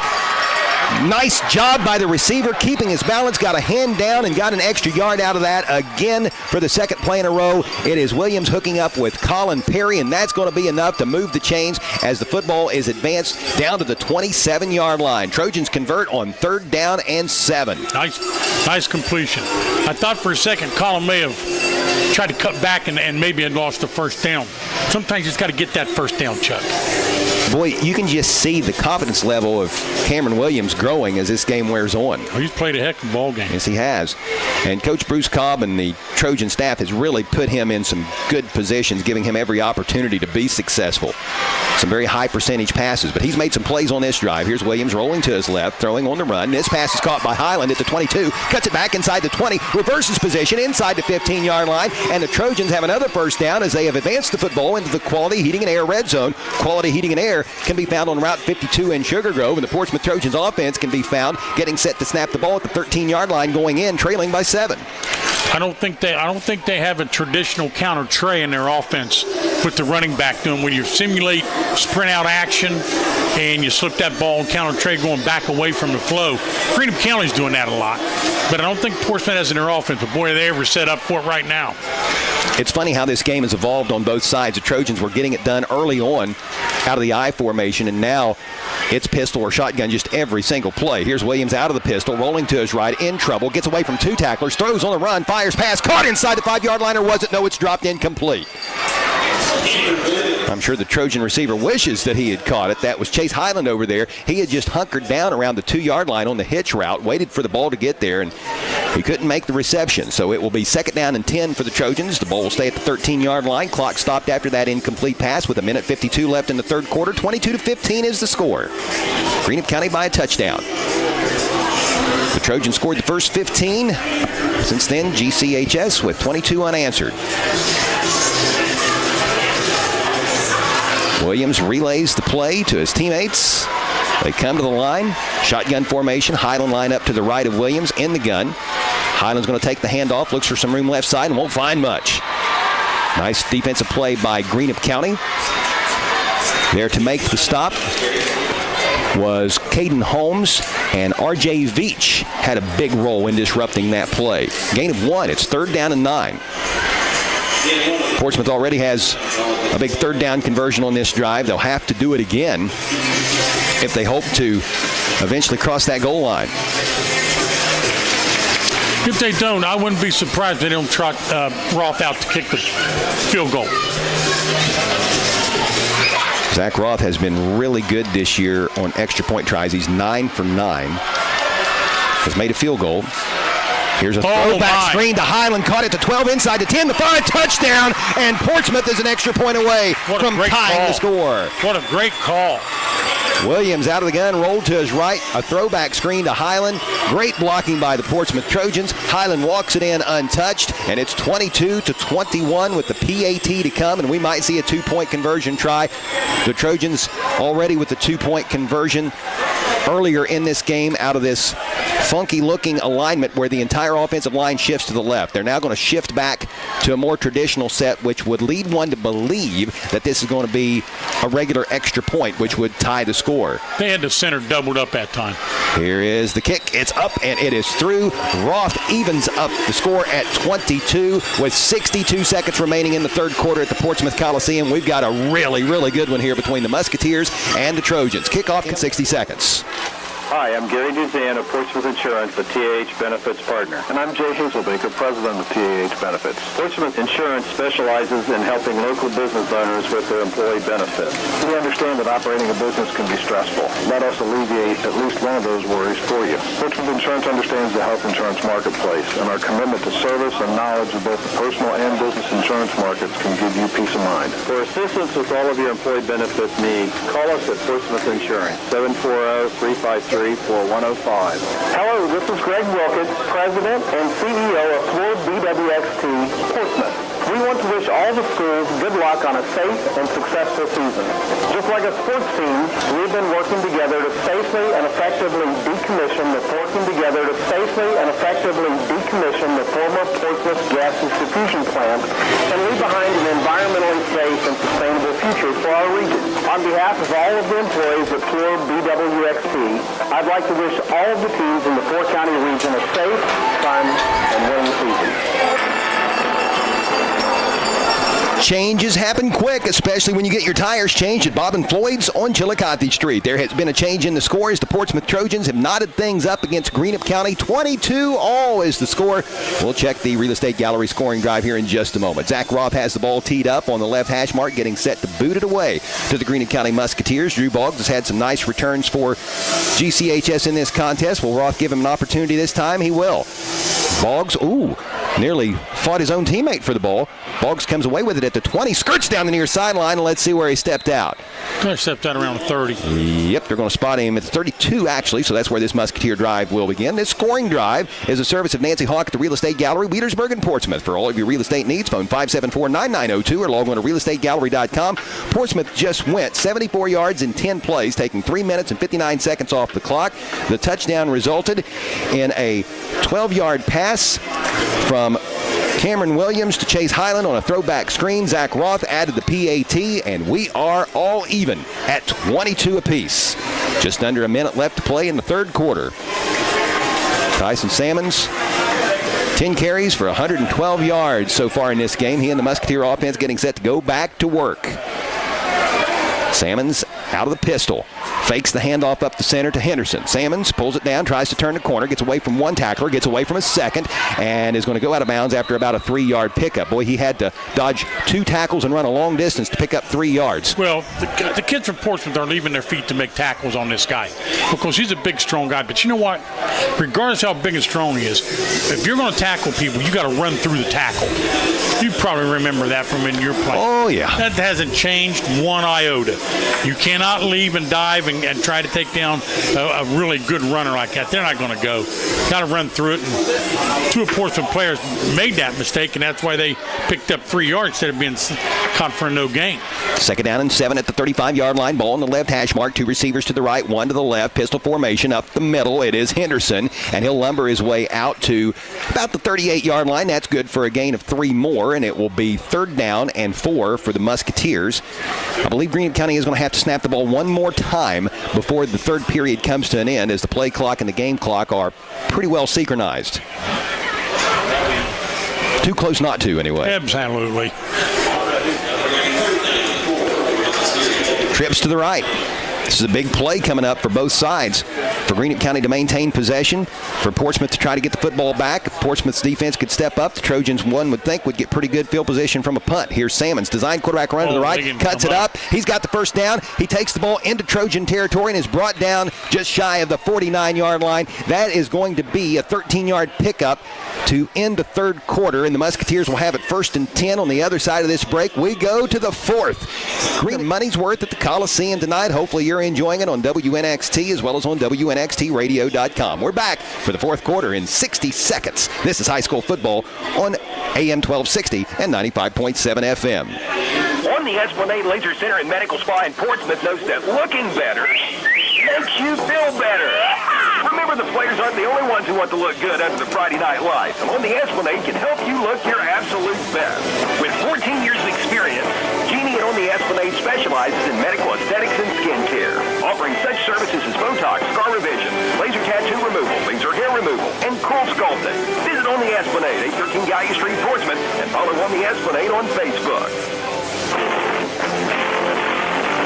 You're listening to high school sports all season long on Hometown Radio of Portsmouth, presented by Collier Companies, Little's Septic Service, Little's Grease Trap Removal, Little's Excavating, and Mr. Rooter Plumbing, Gamp's John Deere and Convenience Store, Conley Trucking and Conley River Terminal, Portsmouth Block and Portsmouth Building Supply, People's Bank, the Real Estate Gallery, the Counseling Center, and Hunter Williams Insurance. To the fourth quarter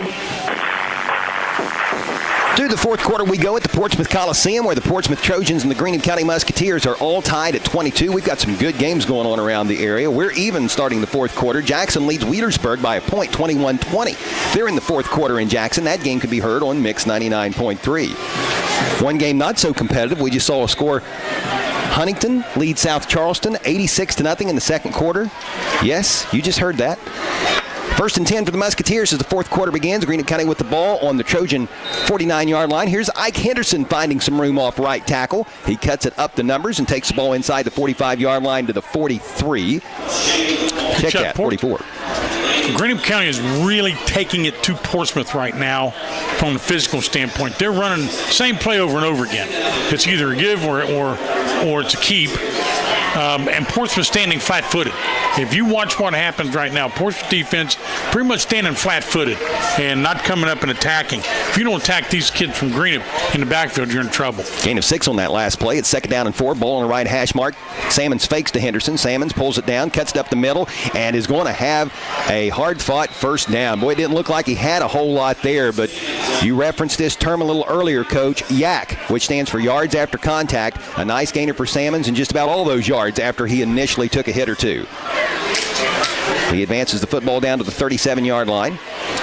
When a defense stands flat-footed and waits for him to come to him, all you got to do is get a body on him. Don't have to block him. Just got to get a body on him, and it's going to provide a cutback lane for the runner. It's hard to be aggressive when having to think so much, and this Musketeer offense with all the misdirection and all the reading of keys is certainly making the Trojans defense think. But, boy, they did a nice job on this play. Again, it is Pocius leading the way. He stops Salmons in the backfield. There's going to be a loss of 1 on this play. Leo Pocius, a 6', 280-pound senior. That play was made effective by Trevin Brooks. That time he came up and attacked, read his key, came up and attacked, took the block on, forced a spill over, and there was Leo. Brooks is a 5'9", 193-pound sophomore. Caught a 2-point conversion earlier in this game. 22-all is the score. Greenup County and Portsmouth at the Coliseum. Clock rolling, coming up on 10 minutes to play in regulation. Greenup County with the ball, 2nd down and 11 from the 38-yard line at Portsmouth. Here's Henderson. Boy, he takes a big hit from Noah Livingston, and then help arrives to shove Henderson down around the 40-yard line. Loss of 1, maybe 2 on this play. 2, and it's going to be 3rd down and 13 for the Musketeers, and the Trojan defense has certainly stiffened against the run on these last 2 downs. Well, Greenup's got to be thinking to get at least half of it on this down and stay in 4-down territory.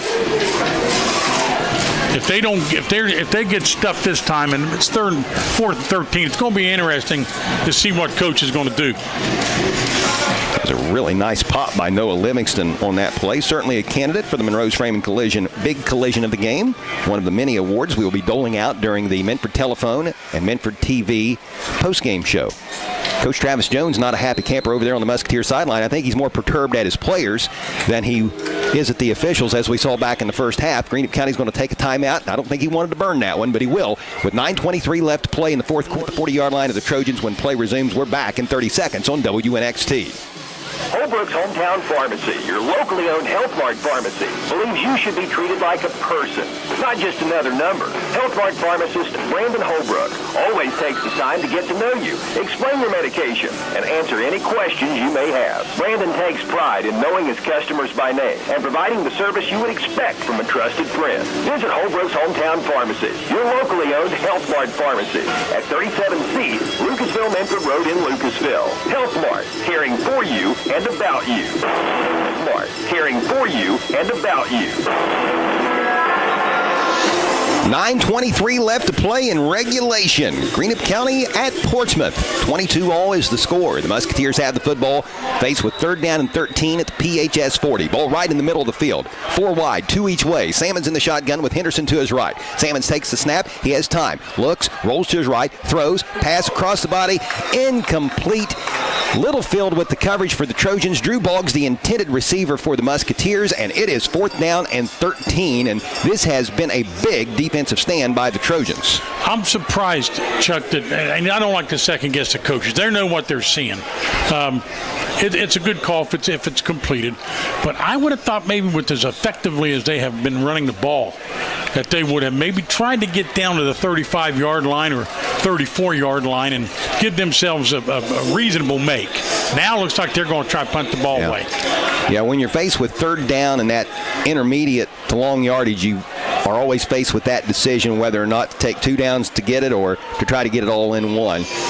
The Musketeers chose to go with the latter option, and it didn't work out. So we're going to see a Musketeers punt for maybe the first time this half. Salmons out of punt formation.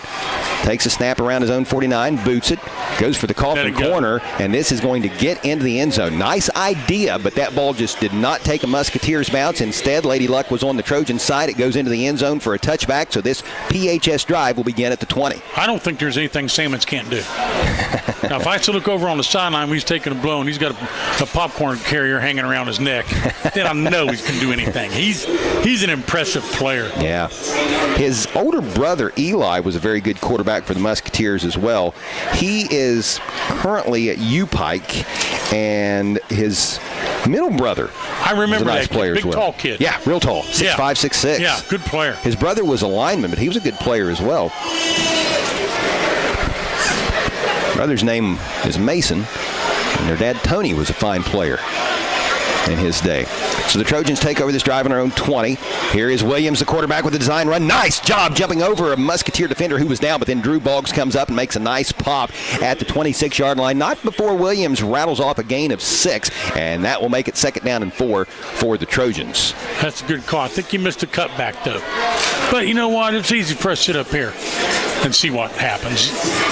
Yeah, we're not going to feel the aches and pains tomorrow, are we? No, I'm still going to feel aches and pains. But it doesn't have anything to do with this game, right? Oh, if I did, it has to do with all the games you played 40 years ago. You'd have to call Ralph Melcher if I played a game like this. I formation for the Trojans. 2 receivers to the left, tight end to the right. Give goes to the deep back. And running the football for the Trojans is Caleb Johnson. He ran very effective on the Trojans' opening drive of the game, and this is the first time we've seen him log the pigskin for a while. He gives PHS a first down as he takes the football out to the 34-yard line. 33. They're missing Copley. Yeah, they are. He was shaken up a little earlier in this half, had his helmet knocked off on a play, and he's been playing a lot at the fullback position for the Trojans. And, Coach, since he went out, this is really the first time we've seen PHS consistently back in an I formation. They went either pistol or shotgun the last drive. Here is a play action with Williams rolling to his right, throwing on the run for Livingston. Can't bring it in. And that's a nice hit there by the Musketeers' Aiden Goo, who came up there to dislodge the ball, or ensure that it was dislodged from Noah Livingston. So the incompletion will halt the clock with 7:51 remaining in regulation. Score all even at 22. It's 2nd down and 10 for the Trojans with the ball resting at their own 33-yard line. Boy, this game has had a lot of big hits. Yeah, it has. I'm not surprised. I thought that was a good play call on first down. Maybe catch him waiting for the run. But and he did put the ball right there on the money. Yep. But boy, Noah took a big shot on that one. The Musketeers' defense He's going to burn a timeout. It was stacked up much like the Greenup County offense, and they finally lined up late. Pistol formation, low snap. Williams finds a wide open receiver down the seam on the left side of the field. That ball is caught in Musketeer territory, and on the receiving end of it is Caleb Johnson, the 6', 170-pound sophomore who had a big run 2 plays ago, now has a big reception, taking the ball to the 45-yard line of the Musketeers. Another big gainer for PHS and another first down. Okay, now one of the things Portsmouth's going to have to iron out and go as the season goes is the quarterback coming over inside the hash mark or outside the hash mark, get the play call. It did that a lot last year. Boy, they're barely beating that time clock, Chuck. I don't know if winning the battle for possession is a key in this game for Coach Bruce Cobb, but he is certainly making sure his team does it. Here's Highland Room, right side, inside the 30-yard line, find his way forward, still on his feet, and lunges forward to the 25-yard line. Nice run by the PHS junior as he rips off a gain of 20. Well, it's step-up time. I know he's a little bit winded because he's been playing defense, but as one of my favorite all-time coaches, John McKay, used to say, the old guy from USC. Yeah. You should be able to carry the ball as many times as I give it to you because it's not very heavy. Same guy that when he coached the Tampa Bay Buccaneers later, he was asked if he was in favor of his team, or he said, what do you think of his team's execution? He said he was all in favor of it. I'm all for it. Mm-hmm. Here's a fake handoff to Highland. Williams calls his own number. He's hit in the backfield and dropped for a loss. With that tackle for the Musketeers is Caden Holmes. That will have the line of scrimmage pushed back to the 27-yard line. Loss of 2. It will be 2nd down and 12. Here's the difference between the freshman and the junior. When Sammons runs that play, you don't know if the ball carrier is going to get it or if Sammons is going to keep it. And Cameron is pulling the ball way too soon. And the linebackers are not getting fooled at all. You got to at least get those linebackers getting a step or two in the other direction so you can get the nice wall from the blocking scheme. And they're not doing that. Williams in the pistol with Highland behind him. Trips to the left. Pitch goes to Highland. Left side. Has some blocking. Has some room. And he'll be brought down at the 21-yard line. Gain of 6 on the play. It will be 3rd down for the Trojans. For folks who haven't followed Cameron Williams' story. The 5'5", 135-pound freshman has started all 3 games for PHS this year, but that was not the intent of the Trojans coaching staff heading into the season. His older brother was actually expected to be the starting quarterback, got banged up, so he had to turn over the reins to his little bro. Now, I think JT Williams may have a possibility of being back next week, but not at quarterback. He won't be able to take a snap at this point in time. 3 receivers to the right. Big 3rd down and 7 coming up for the Trojans. Here's a pitch. Right side to Highland. Highland cuts it up inside the 20. Still on his feet. And he is going to battle his way down to the 16-yard line. He's going to be a little short of a first down. But a manageable 4th down looks to be on the horizon for PHS as we come up on the 5-minute mark in the 4th period of this tie ball game. 22-all is the score. Portsmouth and Greenup County look to be coming right down to the wire. As the pile unfolds, the ball's going to be spotted at about 16 and a half. You know, I just noticed everybody's getting up a little bit slower right now, Chuck. And I tell you what, these kids are in good shape. Both teams are. You don't see anybody laying around or walking around with cramps, whatever. They're just getting up slower because both sides are beating each other up. Yep. This has been a physical one. They're going to take a timeout right here. The play clock hasn't started yet. Now it has. Now it has. It's down to... Whoa, didn't have to use that timeout. Good see if Portsmouth goes no play right here. And tries to drag Greenup off sides. 4th down and a long one for the Trojans. 3 receivers to the left. Williams in the gun. He's got a back to his right.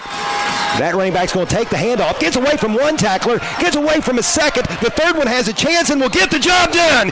Big stop by the Greenup County Musketeers defense. That was a nice effort by Zion Froh, the 5'7", 144-pound junior. He made the first tackler miss. He made the second tackler miss, but the 3rd one was the charm for the Muskies, and the Trojans turned the ball over on downs after being thrown for a loss back to the 22-yard line, which is where this Greenup County drive will begin. I was kind of surprised by that. Chase Hynum was over on the sideline on that play. You know, all night long it's been Highlander Caleb Johnson. That, I believe, is Froh's 2nd carry of the game. Hasn't touched it a lot, but he got the ball in a very key moment there. And the Musketeer defense stepped up. 4:06 left, 22-all the score. Salmons and the Muskies go back to work. Salmons fakes the handoff, looks for some room off right tackle, and takes the football out near the 30-yard line. Littlefield, nope, check that, not Littlefield. It's number 31 instead of 21. That's Fernando Pocius. We've talked about older brother Leo. Fernando gets a little airtime as he makes the stop at the 29-yard line. Gain of 7 on the play. It's 2nd down and 3. Both teams have 2 timeouts remaining.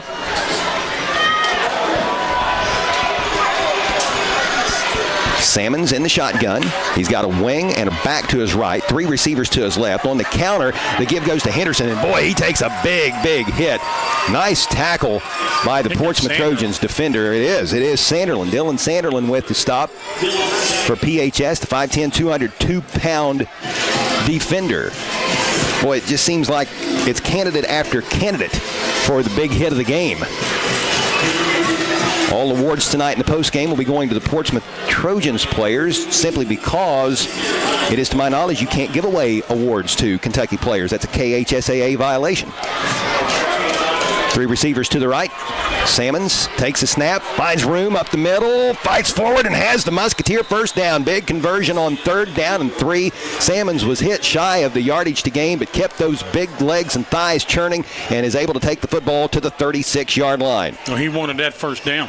Alex McKenzie with the stop for the Trojans. Salmons had a run very similar with about 4 minutes to go in the Russell win last week.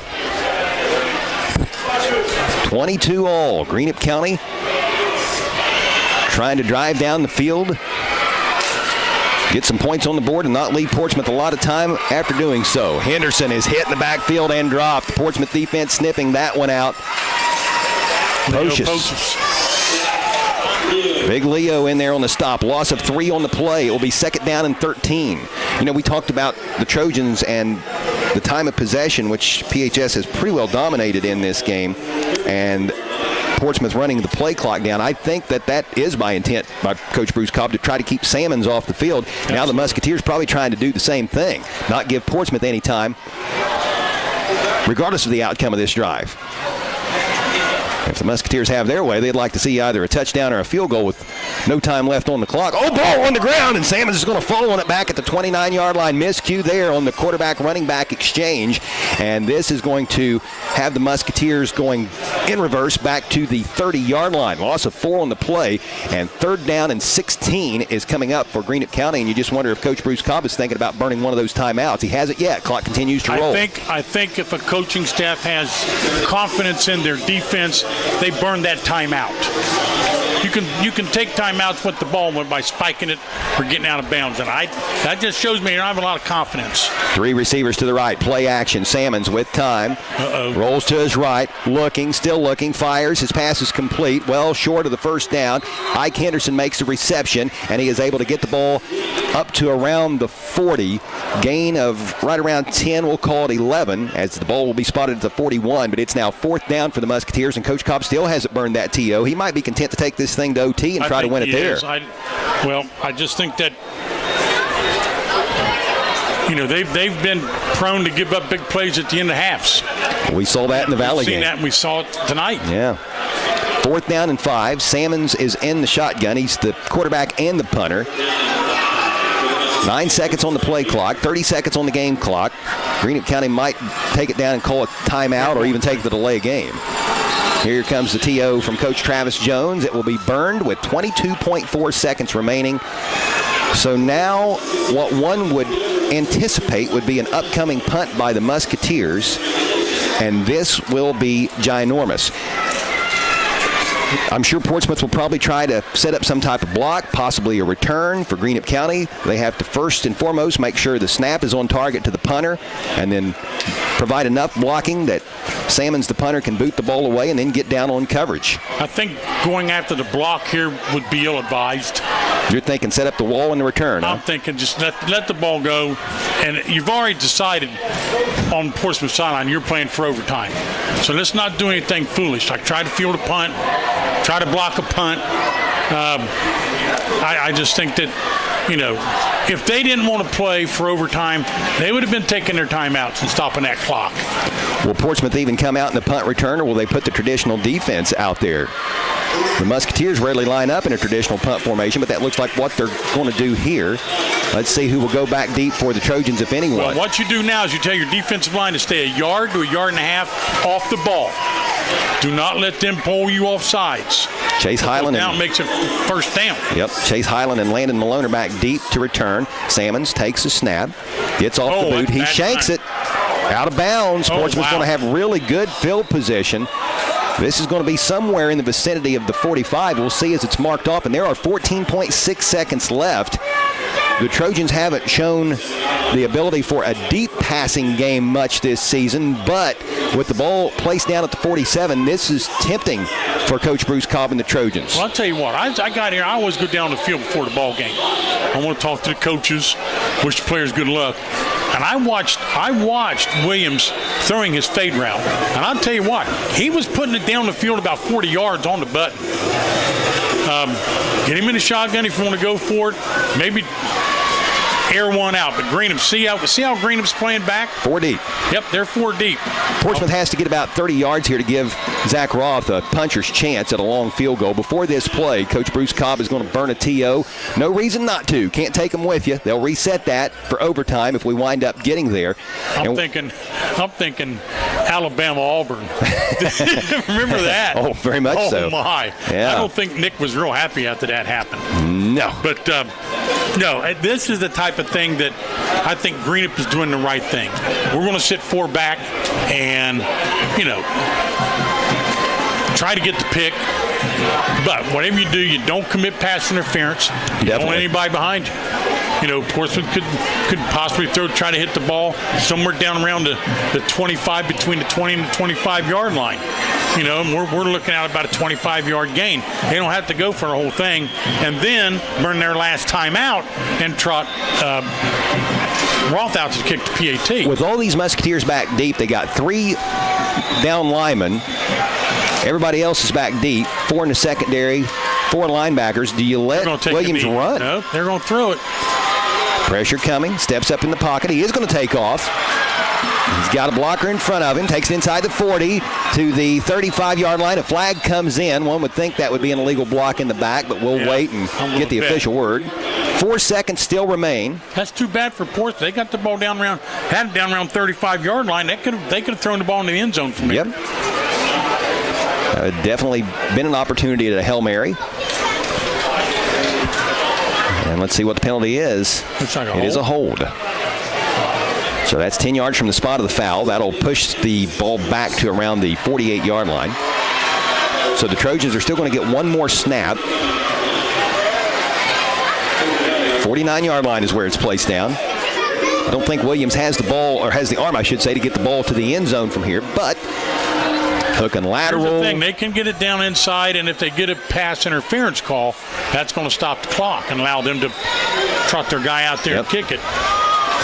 4 seconds, that's not much time. Should note pass I'm thinking interference. you just might want to take a knee here. I think they're going to try to get creative. Oh, I think they are too.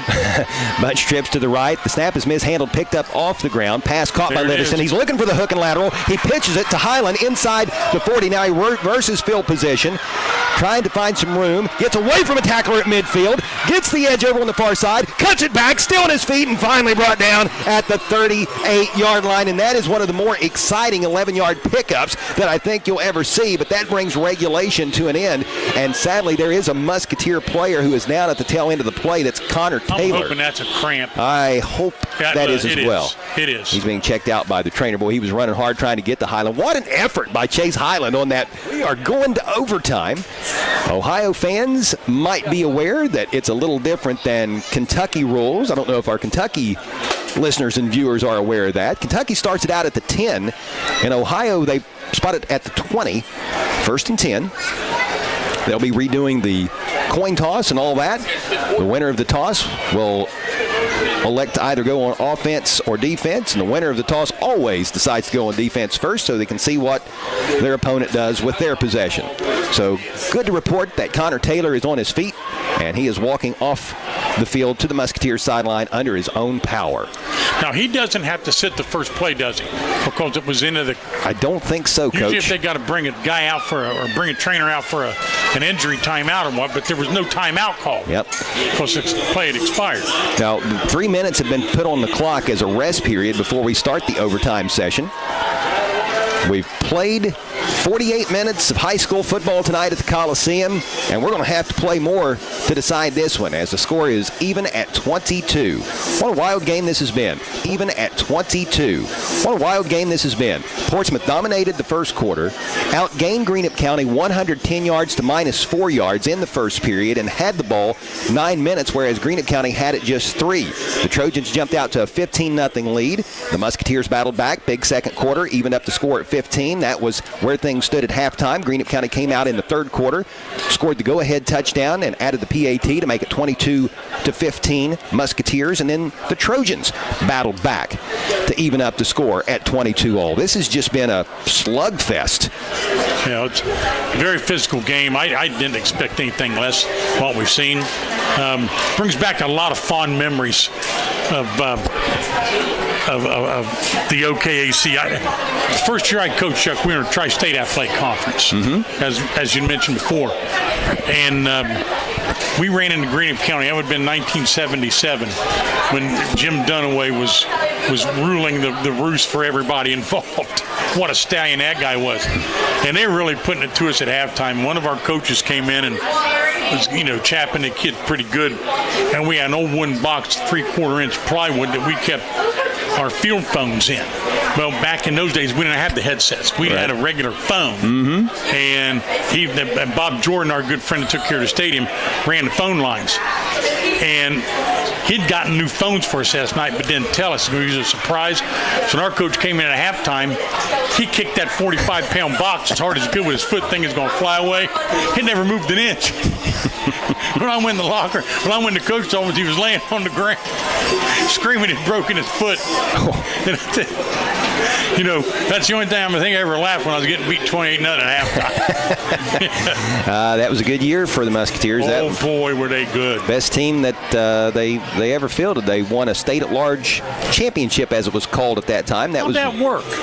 What it was is they had the Louisville City champ at the end of the year take on the rest of the state. Greenup County won the rest of the state, but lost to Louisville Trinity in the overall state championship game. Okay. Didn't they go back a second time, Greenup? No. They didn't? Nope. Never made it. They were pretty good the following year, too. Not bad. Not bad. Yep. That was my brother's senior year that year after that state at-large championship season. I want to say they played 11 games back then. They played at Wheelersburg. Ohio still had ties back in that day. They opened up at the Berg and tied Ed Miller's Pirates. They started out with a tie. I think they finished something like 8-1-1 or 7-2-1, something to that effect. Well, we had a really good team in '84. We went to state semifinals. The only loss was to Greenup County. We went for 2 at the end of the game instead of kicking the PAT. We didn't get it. And we lost, I think, 21-20, something like that. That would have probably been a team coached by the late John Yance, maybe? I think Roy Lucas. Roy Lucas was already there then? John was coaching at that time, though. Okay. John was on the staff. Yeah. Looking ahead, the Portsmouth Trojans will open up Ohio Valley Conference play next week at Rock Hill against the Redmen. The Greenup County Musketeers will return to the farm to entertain East Carter next Friday at Musketeer Field. Greenup County is going to get the ball to start overtime. 1st and 10 at the 20-yard line. Each team with the timeout. Game clock irrelevant at this point. Here's Sammons. Fakes the handoff, looks for some room right side, bounces it out, and he's going to be brought down just shy of the 15-yard line. That was a really nice tackle by Chase Highland. It looked like Sammons had a whole lot more than what he got there. And for no simple reason, man, the outside linebacker and the defensive end from Portsmouth High School both played the C gap. That cannot happen. You have to be gap sound, and that's what allowed him to bounce out and get 4. Going to be 2nd down and 6 for the Musketeers. Yeah, if Highland... We used to call that following your own man into the hole. If Highland doesn't make that nice open field tackle, though, Sammons could have had a few more. Here's Sammons picking his way up the middle, keeping those legs driving. A flag comes flying. This is in the vicinity of a Musketeers hold. Sammons takes the ball down to the 12-yard line, it looks like. This will go for 4 if it stands, but it is coming back. So that'll be 10 yards from the spot of the foul. And, boy, when you get a penalty like that in overtime, it can be detrimental because now the Musketeers are certainly going to be behind the chains. Well, is it from the point of the foul or is it from the line of scrimmage? Point of the foul. Okay, well, I think the point of the foul was probably down around the 12-yard line. I thought anyway. The flag was resting at the 16. Let's see if they take this back to around the 26. Yeah, they're going to push it back to the 26. They surely are. So it's going to be 2nd down and 16.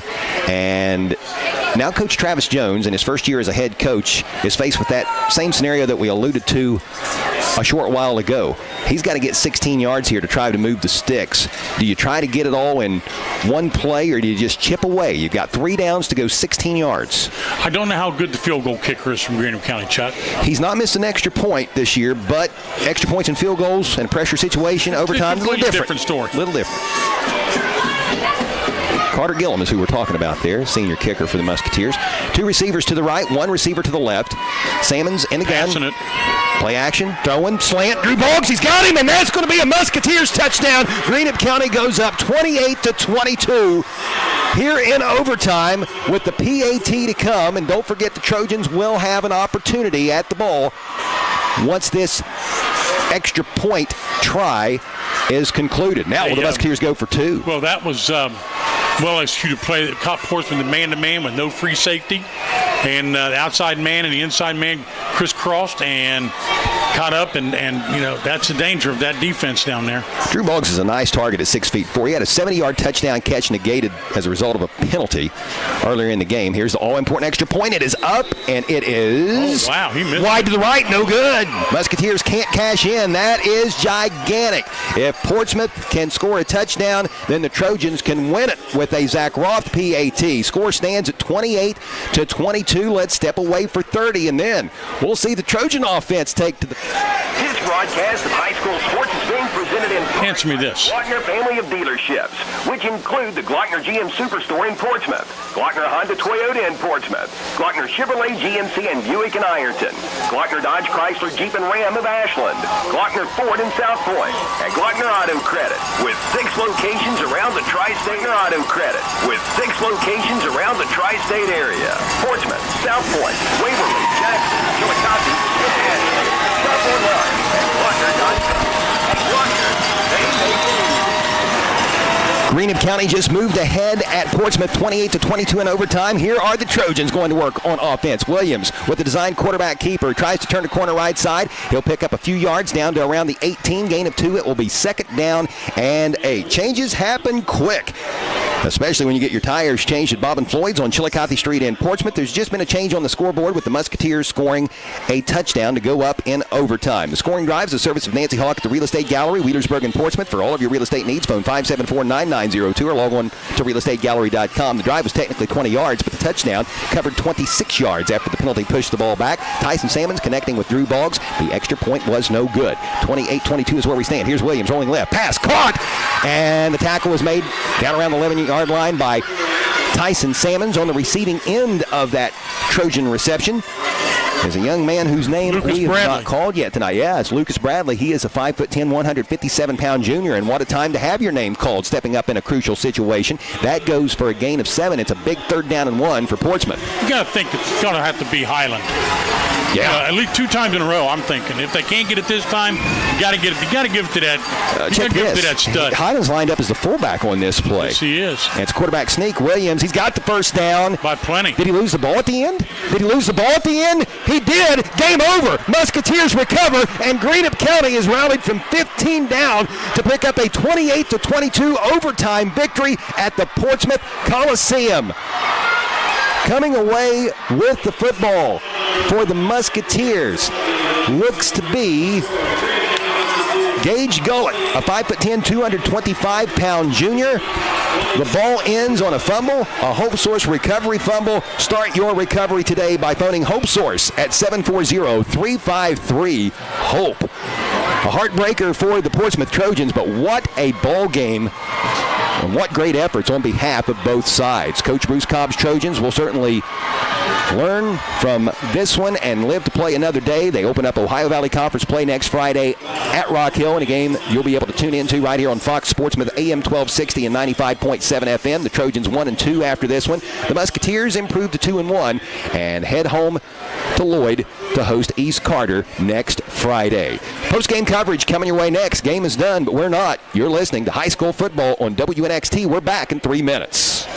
There are a lot of comfort control companies out there, but none like Donnie Martin Heating and Cooling. Family owned and operated with a genuine concern for the community and the environment. Let Donnie Martin Heating and Cooling make sure that your commercial or residential heat pump or furnace is operating properly and efficiently. Donnie Martin Heating and Cooling can service all makes and models. Phone 740-259-4512. That's 740-259-4512. Donnie Martin Heating and Cooling. Proud supporters of local high school sports on local radio. The Scioto County Career Technical Center is the region's driving force for re-energizing the economy. The mission of the Scioto County CTC is to provide a superior workforce through personalized training, new technologies, and community partnerships. The Scioto County Career Technical Center welcomes you to an educational opportunity of a lifetime. At the Scioto County CTC, you'll be presented concepts of the world of work, such as technical abilities, academic skills, and employability skills. Learn more online at sciototech.org. When you need limestone, contact the Conley River Terminal at 5150 Gallia Street in Portsmouth, right along US 52 near Sciotaville. The Conley River Terminal has stockpiled limestone, which makes a great base for driveways and patios. Stop in or call 776-7634. Success starts with a great foundation, and nothing makes a better base than limestone. Contact the Conley River Terminal at 776-7634. Online at conleytrucking.net. Hi, I'm Nancy Hawk, the owner of Real Estate Gallery. I'm inviting you to contact any of our professional realtors for all of your real estate needs, or visit our website at realestategallery.com. Real Estate Gallery Incorporated, Portsmouth and Wheelersburg. Real Estate Gallery will be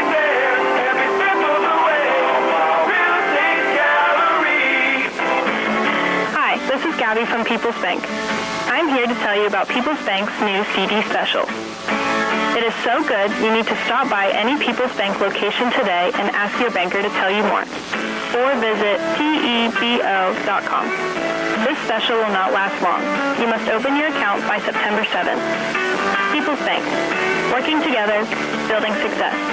Member FDIC. When you're looking for great landscaping ideas, visit Portsmouth Block, 2700 Gallia Street, Portsmouth, where you'll find a full line of landscaping products such as decorative brick chips, landscaping block, brick pavers, retaining wall block, concrete landscaping edging, gravel, sand, and much more. Portsmouth Block sells to the public as well as to contractors. Create the fire pit, patio, wall, or water fountain you've dreamed of. Everything you need for the ultimate landscaping look is at Portsmouth Block, 2700 Gallia Street in Portsmouth.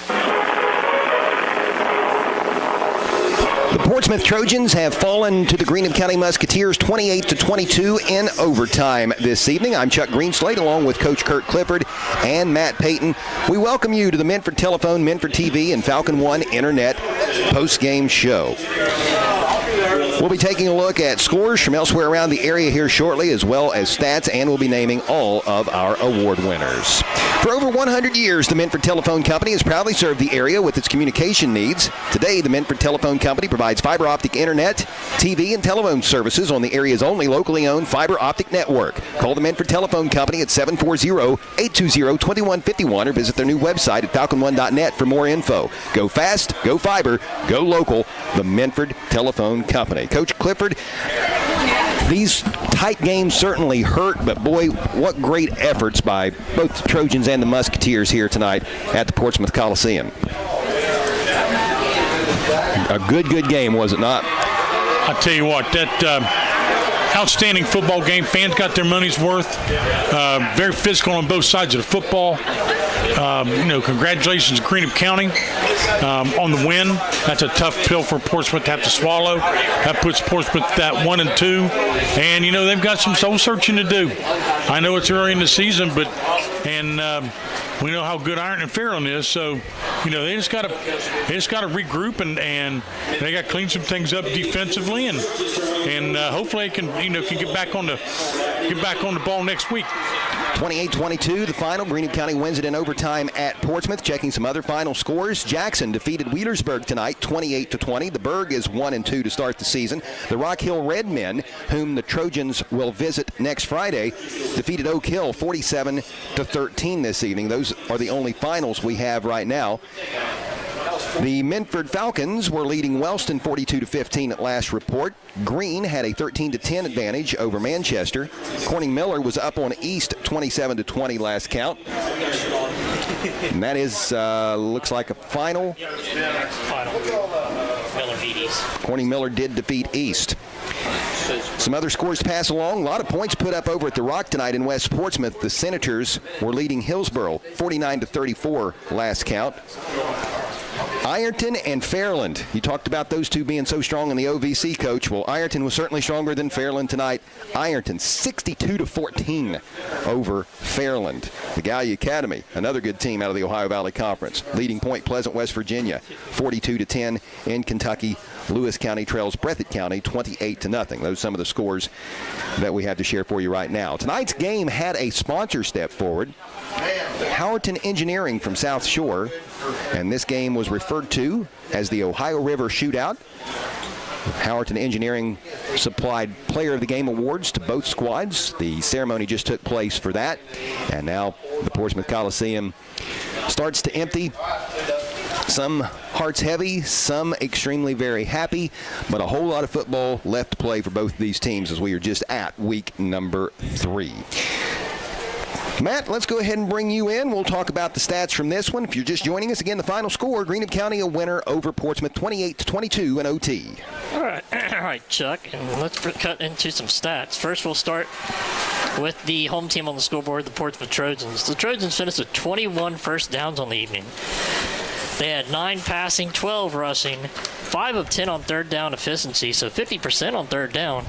0 for 2 on fourth down. They finished with 345 yards of offense. They had 150 yards passing, 195 yards rushing.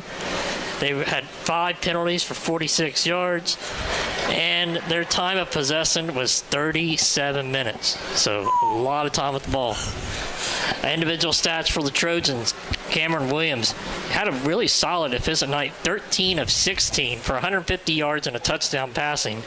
His receiving targets were Chase Highland, 3 catches for 37 yards and a touchdown. Lucas Bradley, 2 for 17. Colin Perry, 2 for 12. Levon Cobb, 1 for 8. Nick Copley, 1 for 13. Caleb Johnson, 1 for 21. And Noah Livingston, good night for a tight end, 3 catches, 42 yards. Rushing the ball for the Trojans. First half, they kind of used a brigade of backs, but Highland emerged later in the game. Zion Froh finished 4 carries, 16 yards. Caleb Johnson, 5 carries for 25 yards. Nick Copley, 2 for 7. Levon Cobb, 2 for 7. Cameron Williams, 10 for 42 for 2 touchdowns rushing. And Chase Highland finished the night with 21 carries for 100 yards even, a 4.76 average. Now, let's look at the team stats and the individual stats for the victorious Greenup County Musketeers. Greenup County finished with 13 first downs on the evening, 3 passing, 9 rushing, and 1 through penalties. They were 4 of 9 on third down efficiency, 0 for 1 on fourth down. They finished with 312 total yards of offense, so they were about 33 yards exactly short of the Trojans in total yardage. 107 yards through the air, 205 yards on the ground for the Musketeers. They had 7 penalties for 60 yards, and their time of possession ended up being just shy of 18, I believe, something around there. Final individual stats for the Greenup County Musketeers. Tyson Salmons, 5 of 13 passing for 107 yards and a touchdown. Receiving targets, Brody Stevens, 3 for 38. Drew Boggs, 1 for 31. And Aiden Goo, 1 for 38. On the ground, Musketeers, Ike Henderson, 12 carries, 57 yards, and a touchdown. Big night for Tyson Salmons on the ground. 17 carries, 151 yards, an 8.8 average, and 2 rushing touchdowns.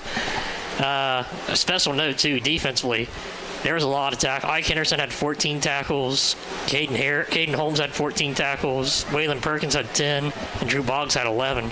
And a lot of tackles for the Greenup County Musketeers. Those 4 were basically in on every play, it felt like. Yeah. Leading tackler for the Trojans, I had Alec McKenzie with 6 and Noah Livingston with 6.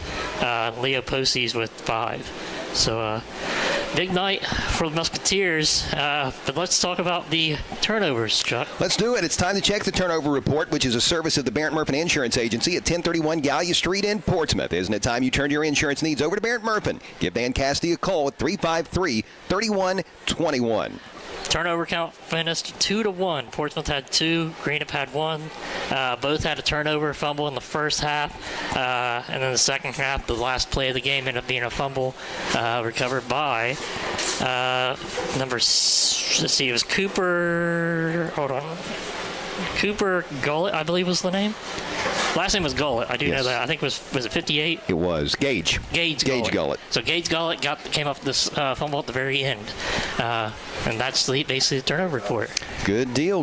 Well, Matt, thank you so much for being here tonight. Appreciate your stats as always. And you and I will have the opportunity to work together here in a few weeks. We've got a Week 6 matchup. Minford at West. That'll be a fun one. It should be a fun one. Yeah. I look forward to are we at West or at Minford? We are at West. The Rock. We go to the Rock.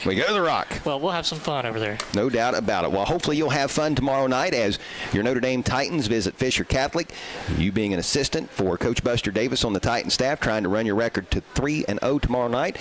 If you can do that, you'll be Scioto County's only unbeaten team here through 3 weeks, right? Yeah.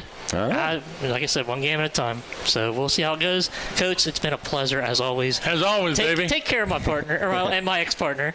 Yeah, well. I know he's. You can have him back. He's Kentuckian, so we have to kind of. Oh, I know. Coach is mad at me because I got too excited for that Musketeers. He does, doesn't he? It's all right. Unbiased professional. Great game tonight, Matt. Again, appreciate you. We'll see you down the road. Be sure and tune in to the Saturday Morning Sports Line. When we get back, we will take a look at our upcoming broadcast schedule, known as the Glockner Family of Dealerships Glance Toward the Future, and we'll name our award winners. 28-22, the Musketeers winners tonight in Portsmouth in overtime. This is the Minford Telephone, Minford TV, Falcon One Internet postgame show on WNXT.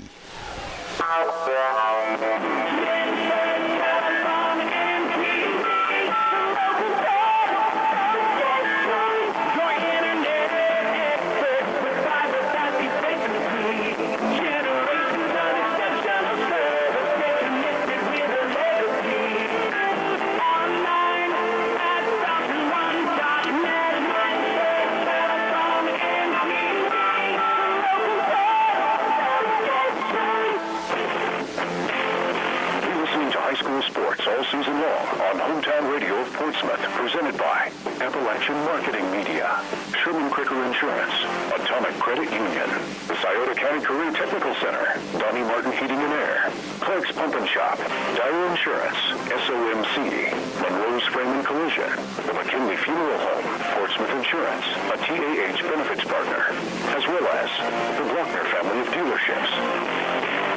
KC Printing and Promotionals is teamed with Hometown Radio Sports to help you own some of your team's favorite moments. What a throw! What a catch! Open for a three. Got it! This game's heard on WNXT and WZZZ on recording and archive, and can be put onto a sports-friendly, state-of-the-art flash stick available for you to purchase. To inquire about purchasing a game heard on WNXT or WZZZ, call 740-353-1161. Don't spend thousands of dollars on marketing that doesn't work. Appalachian Marketing Media can grow your business with targeted marketing strategies, tactics, and resources that actually do work, so you can get more clients and have peace of mind. Appalachian Marketing Media offers do-it-yourself packages where clients get a step-by-step social media plan with a one-time fee starting at $150, which includes customized social media graphics. And Appalachian Marketing Media offers social media management starting at $5.15 per month. Contact Appalachian Marketing Media on Facebook and learn more on their website. Tonight, the Greenup County Musketeers have rolled into the Portsmouth Coliseum and defeated the Trojans 28-22 in overtime in what was the first meeting between these two old rivals since the 1992 season. Last time Greenup County defeated Portsmouth was at Musketeer Field back in 1990, 33 years ago. This is the Menford Telephone, Menford TV postgame show. For over 100 years, the Menford Telephone Company has proudly served the area with its communications needs. Today, the Menford Telephone Company provides fiber optic internet, TV, and telephone service on the area's only locally owned fiber optic network. Give the Menford Telephone Company a call at 740-820-2151 or visit their new website at falcon1.net for more info. Go fast, go fiber, go local. The Menford Telephone Company. 28-22 the final score tonight. Greenup over Portsmouth in OT. It's now time to take a look at our upcoming broadcast schedule known as the Glockner family of dealerships glance toward the future. We know that you sometimes can't make it out to the game, but just as Glockner makes the car buying process easy, the WNXT and WZZZ sports teams makes listening to high school sports easy. When buying a vehicle is in your future, visit the Glockner family of dealerships, which include the Glockner GM Superstore in Portsmouth, Glockner Honda Toyota in Portsmouth, Glockner Chevrolet GMC and Buick in Ironton, Glockner Dodge Chrysler Jeep and Ram with locations in Portsmouth and Ashland, Glockner Ford in South Point, and Glockner Auto Credit with 6 locations throughout the tri-state area to best serve you, including Portsmouth, South Point, Waverly, Jackson, Chillicothe, and Ashland. Shop your next vehicle online anytime by logging on to Glockner.com. At Glockner, they make it easy. Here is our Week 4 schedule. Next Friday night, here on Fox Portsmouth AM 1260 and 95.7 FM, the Portsmouth Trojans will visit Rock Hill. Coach Clifford will join Del Didway for that. On Mix 99.3 next Friday, the Northwest Mohawks make a return to Southern Ohio Conference Division II play, visiting the Wheelersburg Pirates. Welcome back. And on Classic Rock 107.5 The Breeze, the Menford Falcons will host the Oak Hill Oaks. Coverage at all those game sites will begin at 6:30, leading up to the 7 o'clock kickoffs. Our Appalachian Marketing Media video stream game of the week next Friday will be our Classic Rock 107.5 The Breeze game between Oak Hill and Menford. From Menford, myself and Bill Murphy will bring you the call of that one. You can hear it and see it on WNXTradio.com. That is our Glockner glance to the future. And, Coach, that brings us to tonight's awards. A lot of great efforts. Again, all of our awards tonight are going to go to the Portsmouth players because last I heard it was a KHSAA violation to give Kentucky players anything. Yeah. In Ohio, I believe there's a value, $150, $200. I can't remember what it is now. Inflation, it might be more more than that, but you can give kids prizes at values. We give away T-shirts. We give away certificates. If we have someone get a safety, we give them a $50 gift card from the river. So that's the kind of values that we're talking about. Who knows, with NIL, we might be able to give them cars one day. But the KHSAA, as far as I know, you can't give kids anything, or you couldn't before. So to play it safe, that's the reason we're going to do it this way. We'll start with our Gamps John Deere Outstanding Run of the Game, with the winner receiving a certificate for a T-shirt from Gamps John Deere, located on Route 140 in Slocum, because nothing runs like a deer. Our outstanding run of the game tonight is going to go to the Trojans. Chase Highland had another big game.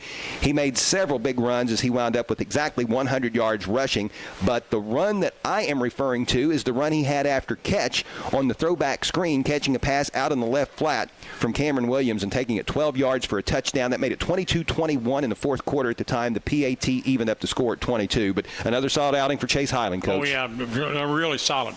Good football player. Yes, he certainly is. He runs hard. We talked about Tyson Salmon's running hard for Greenup. Yeah. To me, they are very similar players. One's a running back, one's a quarterback, but once they have the football in their hands and have defenders coming their way, they have a lot of similarities. Good players. Next up, we've got the Portsmouth Block Big Block of the game. That's presented, obviously, by Portsmouth Block at 2700 Gallia Street, as well as Portsmouth Building Supply at 1740 in Gallia Street. Both in Portsmouth. Winner gets a T-shirt for being the big blocker of the game. And this is going to go to big Leo Pocious tonight. He had a really, really big block on a play to the left side for the Trojans late in the game. Yeah, he maintained contact, kept his feet moving, kept his feet in a good base, and actually took the guy about 12, 15 yards and pushed him out of bounds. That was an outstanding block. I like Leo. He brings it every single play, both offensively and defensively. He's the Portsmouth Block Big Block of the game recipient tonight.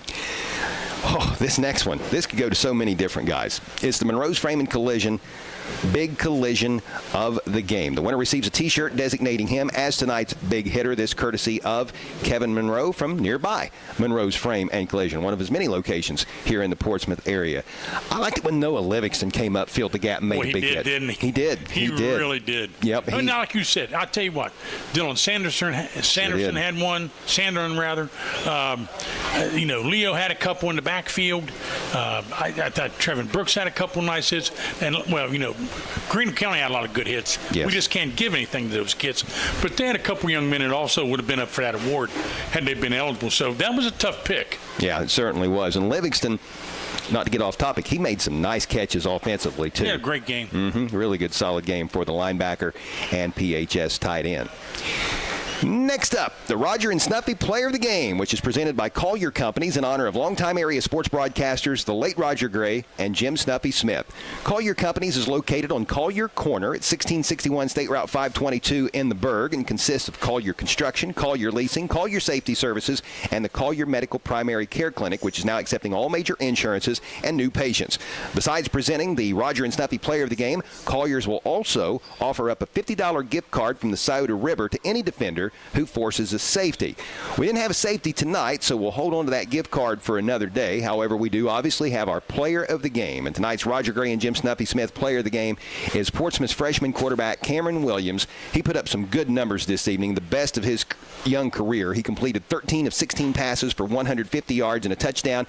He carried the ball 10 times for 42 yards and scored 2 TDs on the ground. Just a really good effort tonight by the freshman quarterback. He's getting better.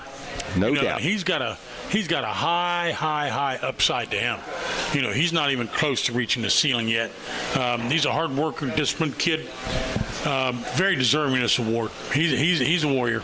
No doubt. And he and the rest of the Trojans will continue to improve as the season progresses. Again, your final score tonight, Greenup County gets the win at Portsmouth in overtime. 28-22 is the final. It's a great weekend in the Portsmouth area with the River Days festivities taking place.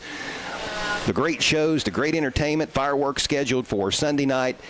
Got great acts on tap for tomorrow. All the River Days festivities with the River Days candidates. Portsmouth Raceway Park, big race tomorrow. Notre Dame's playing at Fisher Catholic tomorrow night. This is always a fun weekend, isn't it? I'll tell you, I love it. I've been around since the very first one.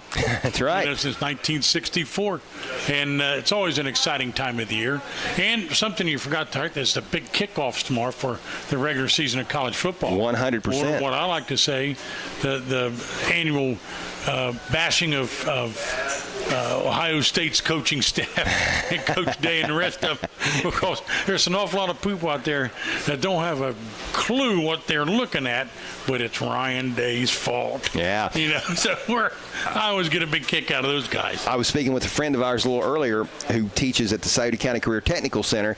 He's actually leaving tonight, driving to Dayton to hook up with some family, and then they're going on to the Ohio State game tomorrow in Bloomington, Indiana. So he's got a big weekend ahead of him. He told me his goal one of these days is to make it to all the Big Ten stadiums. I said, whoa, if they keep adding teams to that conference, you might be going to Hawaii before it's all said and done. Add LA to your list with UCLA and USC. Job, no kidding. Yeah, I don't know if the teacher salary is going to be enough to get that done with Big Ten now stretching from coast to coast. But that is a good point. Chuck, Portsmouth's a young team. They're a very, very young team. But I really think they need to fix their defense. They need to get something. There's something missing.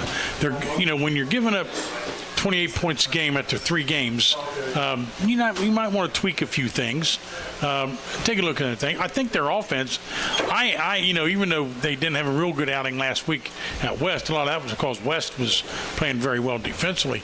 But I think their offense is improving. I think it's a type of offense that they're not used to running.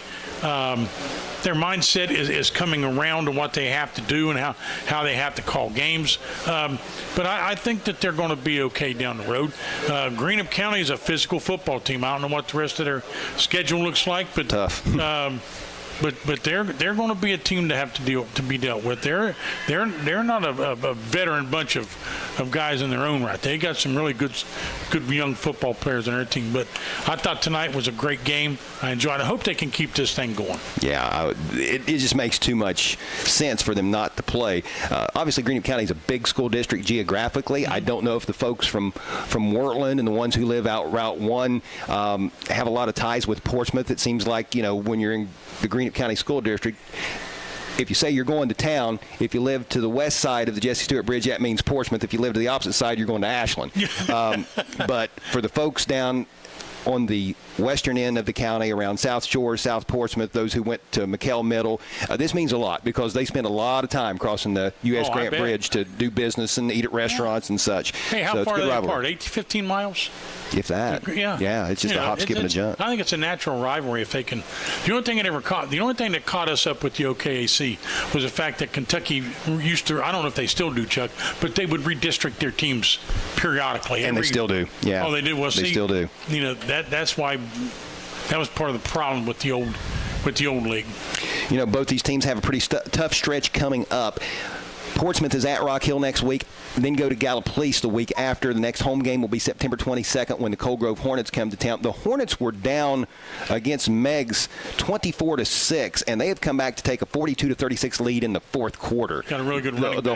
The Hornets beat Greenup County in week 1. That's a good ball club there in Cold Grove. Gallia Academy was just land-basting someone a little bit earlier tonight. Gallipolis always plays good. They must be pretty daggone good. They're always a tough bunch of kids. Yeah, they were beating Point Pleasant 42-10. Wow. Last report. That's a big rivalry for them. Now, as for Greenup County, East Carter has really gotten that program moving in a positive direction. That's Grayson. And then after that home game for the Musketeers next week, then they have a really tough 3-game road stretch at Montgomery County, which is Mount Sterling there, just off of I-64 on the other side of Moorhead, at Ashland, going to Putnam Stadium's never overly enjoyable, and then at a pretty good Boyd County Lions team, which is much improved on September 29th. So after that, a bye week, and then Johnson Central comes to Lloyd. Oh, boy. That won't be fun either. That's a breather. Yeah, so the Musketeers enjoy this one tonight because it doesn't get any easier for sure for neither one of these teams. Greenup County does get the victory tonight, 28-22 in overtime at Portsmouth. That is going to be a wrap for us. Thanks so much to everybody from our friends at Appalachian Marketing Media. We had Ryan Schieser here. We had Jacob Bowe and Brandon Hass, and we appreciate those guys for their hard work on the camera and with all the digital graphics. We had Matt Payton here assisting us with stats. Back at Studio Control, Corey Prost. It takes a small army and a very, very big village to make this happen. For Coach Kirk Clifford, I'm Chuck Greenslade. Again, your final score, 28-22. Greenup a winner over Portsmouth in overtime. Be sure and tune into the Saturday Morning Sports Line tomorrow right here on this station beginning at 9 o'clock to hear from Scioto County's coaches. Until then, good night, everybody. The preceding was a special